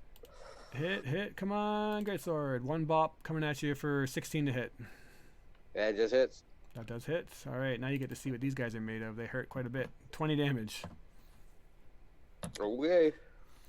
He's hurting. Yep. He flies away. Zaltember is now up, the fire giant prince, and as the bolts of ice sink into his neck, he yells out in pain, "How? How? Who did that? That hurt!" And he begins to have a temper tantrum, and he sees Livy standing up there, and like a little child, this like 18-year-old giant is just gonna freak out and say, "You'll pay for that, you fucking cockroach!" And you get a glob of molten iron as I roll an 18 to hit.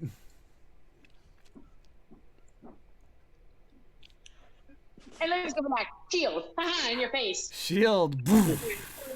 You block the molten iron. He has multi-attack, but only with his swords, though. Okay, so that's why that's not that good of an attack. I get you. And Cinderhild says, "Brother, you're getting a little too cocky out there.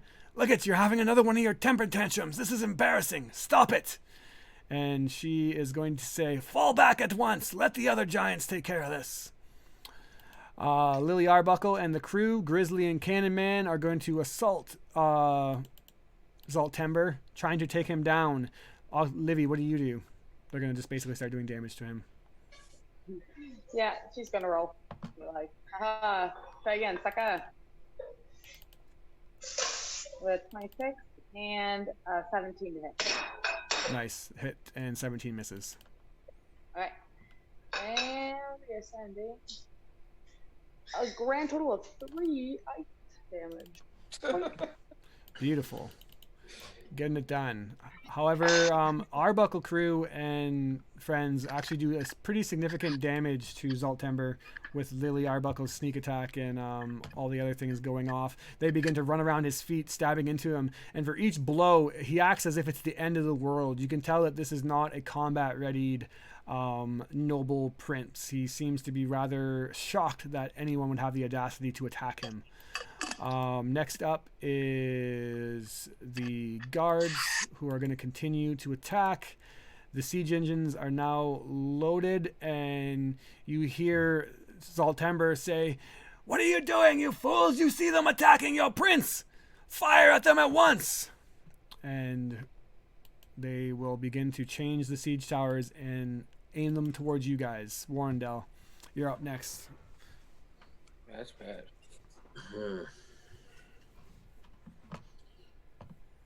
You have about maybe one more round before the fire giants get here, the reinforcement ones. So if you're going to make a move against this noble snob, now would be the time to do it. Of course, my whole monster is gone now, though.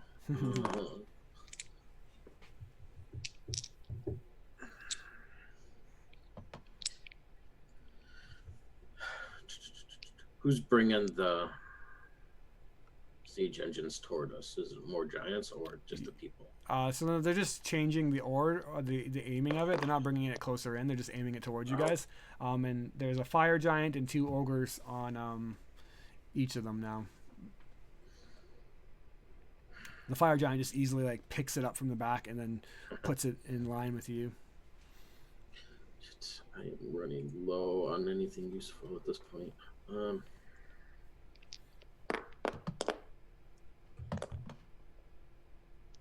Are there any yak people left? 1.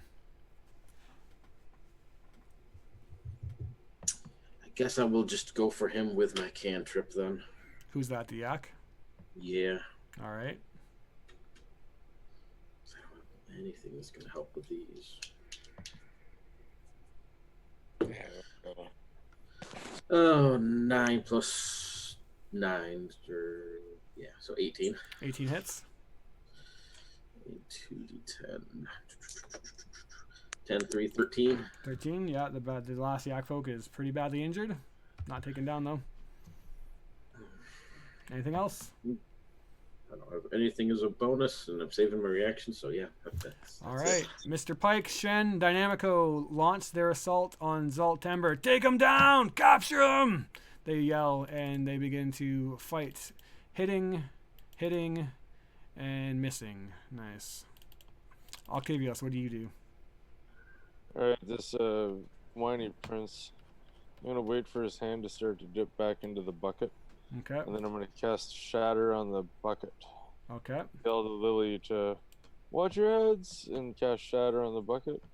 Hopefully giving him a little bit of a jolt. All right. Go ahead. DC save 13. No, con save. Con DC save, 13. con save. Where is Zaltember? He's pretty constitutional. But he rolled a nat 1, so that's not going to do it. 7 damage. All right, and what, you want the iron bucket to explode off of him? If it could, yeah, that'd be great. Yeah, it does, but there is also your allies now completely engaged with him, so it's gonna. That's why I did say, Lily, where are you? All right, they're all going to make a dex save to see if they can hop out of the way as you do knock it off and it begins to spill. Quickly here, let me roll a couple of dex saves. 1, 2, 3. There's a total of 5 of them engaged right now.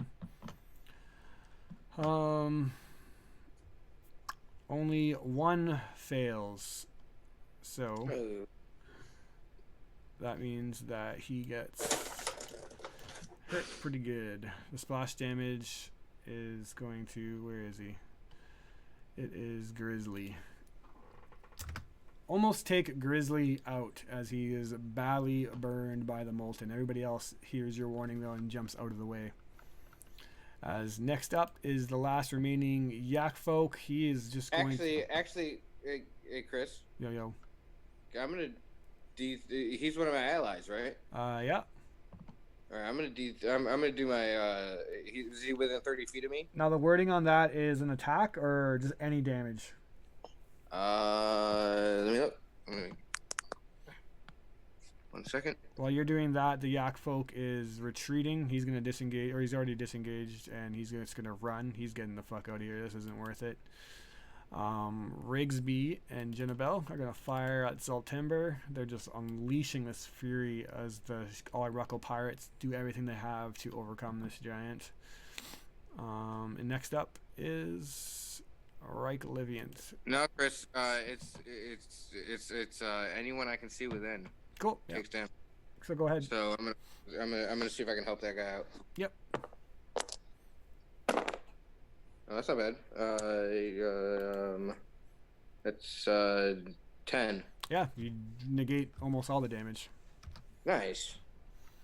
All right, you are up next as the assault on Zaltember to capture him. They're all literally it looks like kind of like rodents just trying to climb and claw into this noble prince who's yelling out in pain and agony, disbelief that these creatures would attack him. I understand that he is huge, but I'm a big dude. Yep. Okay, and I'm gonna get a head of flying steam and just fucking spear this guy. All right, strength contest. It sounds like you're trying to knock him prone. Yeah, let's do it. All right, good luck. All right. Oh my God. That's what's what? No. It rolled over. Damn. That sucks.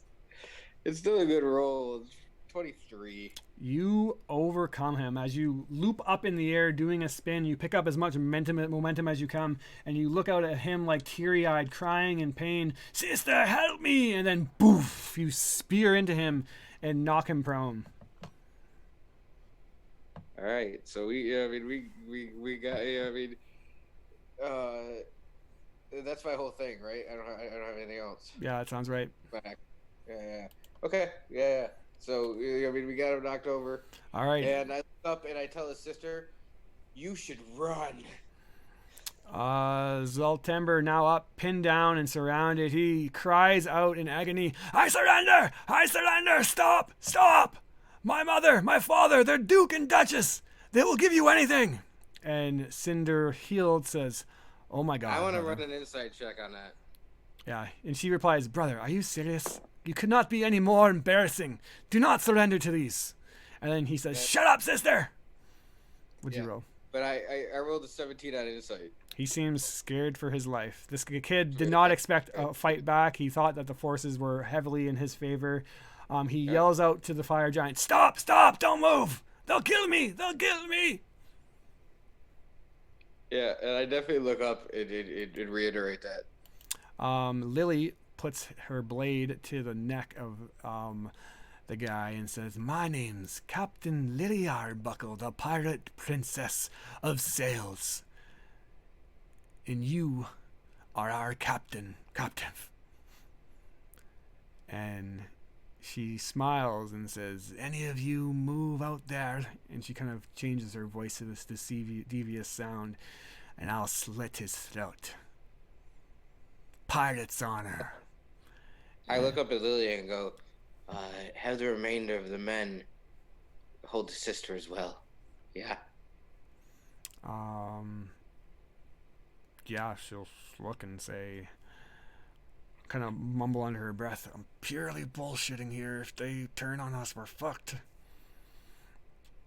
And she looks to see what Cinder Healed does, and she, the sister, is like, brother, are you serious? You're embarrassing me right now. Stop this at once. Being captured. I can't handle it. And then Zoltember cries out, no, sister, please, please, don't let them kill me. Do what they want. Intimidation check or persuasion or whatever you want from anybody that wants to take the lead here. You have a couple. I got the brother. I'm pretty much like fucking mounted this 18-year-old giant. So I don't know. Do you guys think that'd be me? Like I say, Warren would talk right up beside Livy and be like, nah, slit his throat. We don't need him anyway. I would do an intimidation check. Is yours pretty good? Mm-hmm. All right, yeah, go ahead. Can I hold up whatever? My sword has a name. At advantage. You can do it at advantage, Mr. Warrendale. Yeah.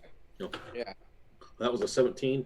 17? That's a 16, so 17. Plus, I think it's 9 or 11. Oh, yeah, so that's super high. Okay.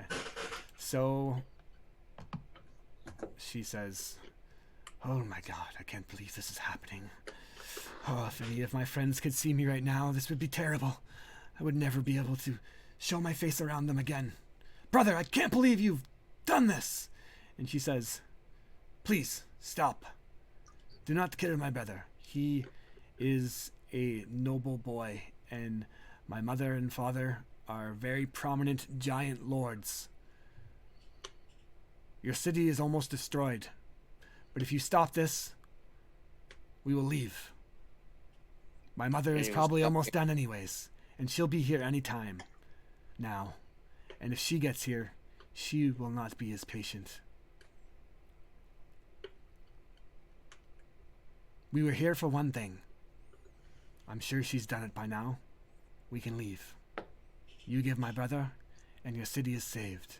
You hurt him, and we will do everything that we can to make sure that we squash each and every one of you rodents. Tell us what you were here for. Very well. It means no difference to me. You're just a puny insect. We were here for the Vonendod. That translates. They're speaking in common. They seem well enough to know this, but there's Vonendod translates to, in Giant, the Titan of Death. Apparently, the last piece of Vonendod was held at some wizard's tower. Most of the forces here were here to capture slaves and to cause a diversion.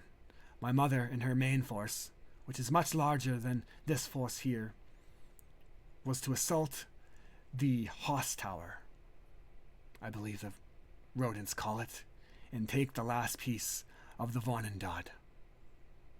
Once we're done with that, we were going to go, take what slaves we had, and finish our little project and finally raised to the honor that the great Allfather knew the fire giants belonged in. It's going to be so great being at the top of the ordning. All my friends are going to respect me so much. She talks a lot. Especially for someone who will never be A at the whole top lot. of the ordinary. Yeah. It's like, What do you know about the ordning? I'm not here to argue with insects. Is it a deal or not? My brother is an embarrassing fool anyways, so if you kill him, it'll just anger me further. And I am not as foolish as he is. do you like him? Hardly. Sister, what do you mean you don't like me? Please, please don't let them kill me. I slapped the shit out of him. Ow! Stop, please! Ow! And I look up at the sister. Do you like that? It doesn't bother me that much. I will slap I slap him again. Our father will...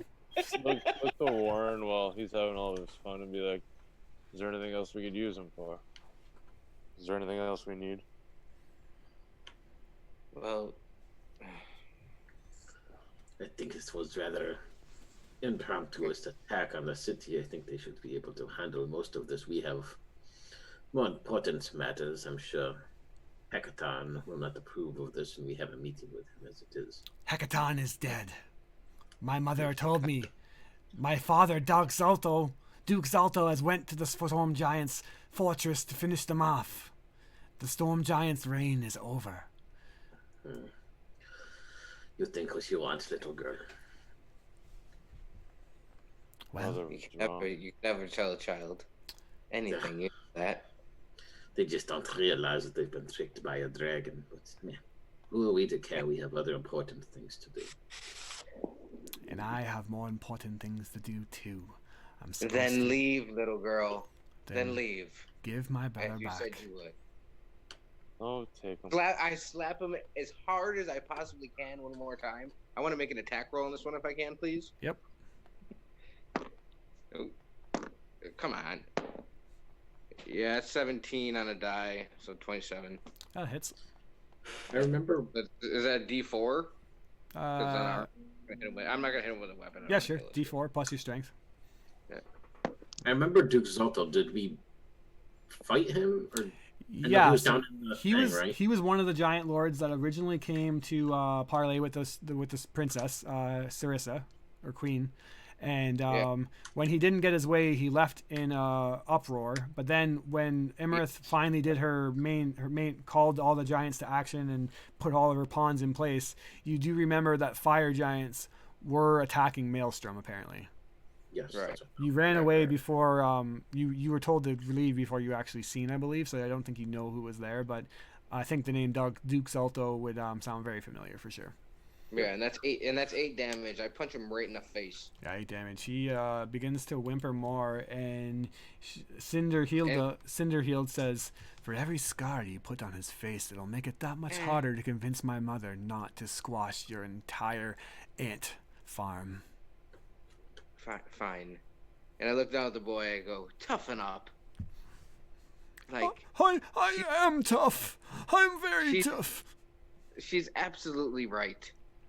And I use my the staff part of my weapon to push off of him, like on his chest, so it hurts just once more time. Mm-hmm. And I get up and I go, run to mama, little boy. What does everybody else do? I look at the Lily and I think you should slit his throat. They're gonna come anyway with whatever this is that they're building. Why not kill the kid while we have the chance? Because we have the solution, Warren. We have the solution, and it's not through this boy. Lily says, "And anyways, how do we know that you won't betray us the second that we let him go? First, call your men off. All of those fire giants, ogres, I want to see them run now, or I'll fucking cut this bastard's throat." I'm sorry, I thought she did that. I wouldn't have done any of that if she did not call them off. Sorry. Yeah, so Cinderhild holds up her hand. The other fire giants, I believe there's what, You said 5 of them? 3. 5 of them okay. plus, yeah. So she says, speaking out in giant, meet back up at the, I just blanked out on the word, but the location that we were said to meet at the end of the attack. Like a rally point or something? Yeah, rally point, thank you. Meet at the rally point. I will be there momentarily with my foolish brother. And the other giants and ogres reluctantly leave. And then Cinderhild says, my men are called off. My mother's attack should be finished by now. I can't imagine that you foolish individuals could give her a hard time. Do we have a deal? Or shall we squash this entire city? Your friend is And right. that's when I do that. What I said. Mm-hmm. I get off him. Let him go. Does anyone stop him? Lily looks to, I guess, you guys and says, Mr. Hey, Princess, we could kill them and start a larger aggression from the fire giants, or we could just let them go. It's not going to change anything. They're Princess Queen. I'd kill them, but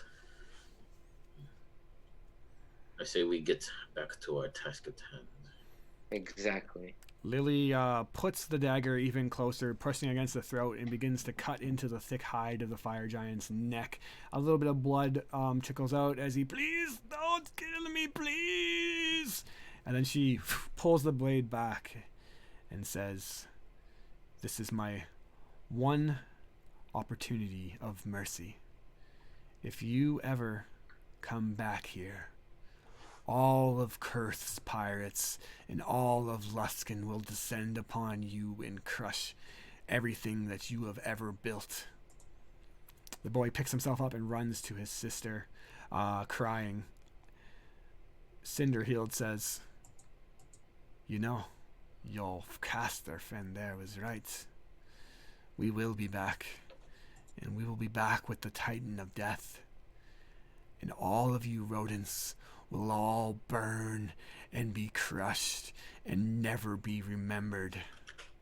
You made a mistake. Farewell for now. Your world will soon be destroyed. And they leave. But if you destroy the world, you have nothing to live on. We will rebuild it in Alnam's name. The true masters of all giants, of all the races. We, the fire giants, will rise to the top, where we belong. And then they leave.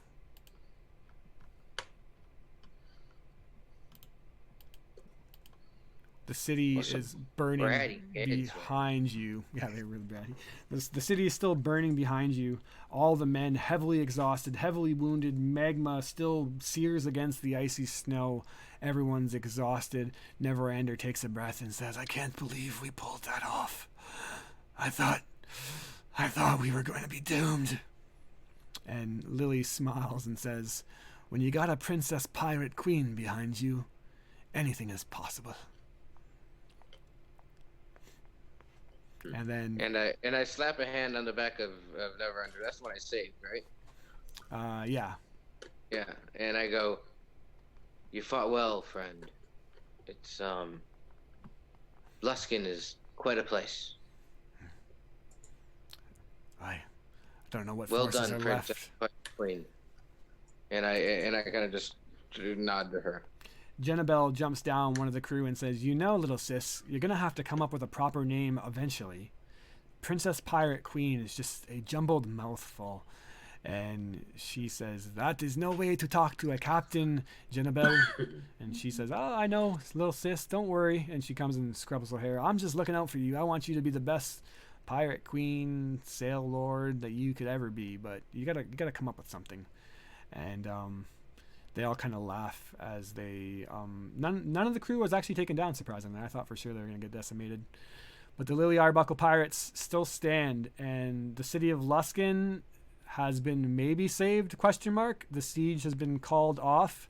That was a long enough session. I know that Dan probably has a very early morning tomorrow, so I appreciate you sticking through it, Dan.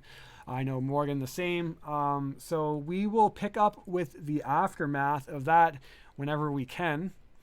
That is where we will close out the session. So until next time, to be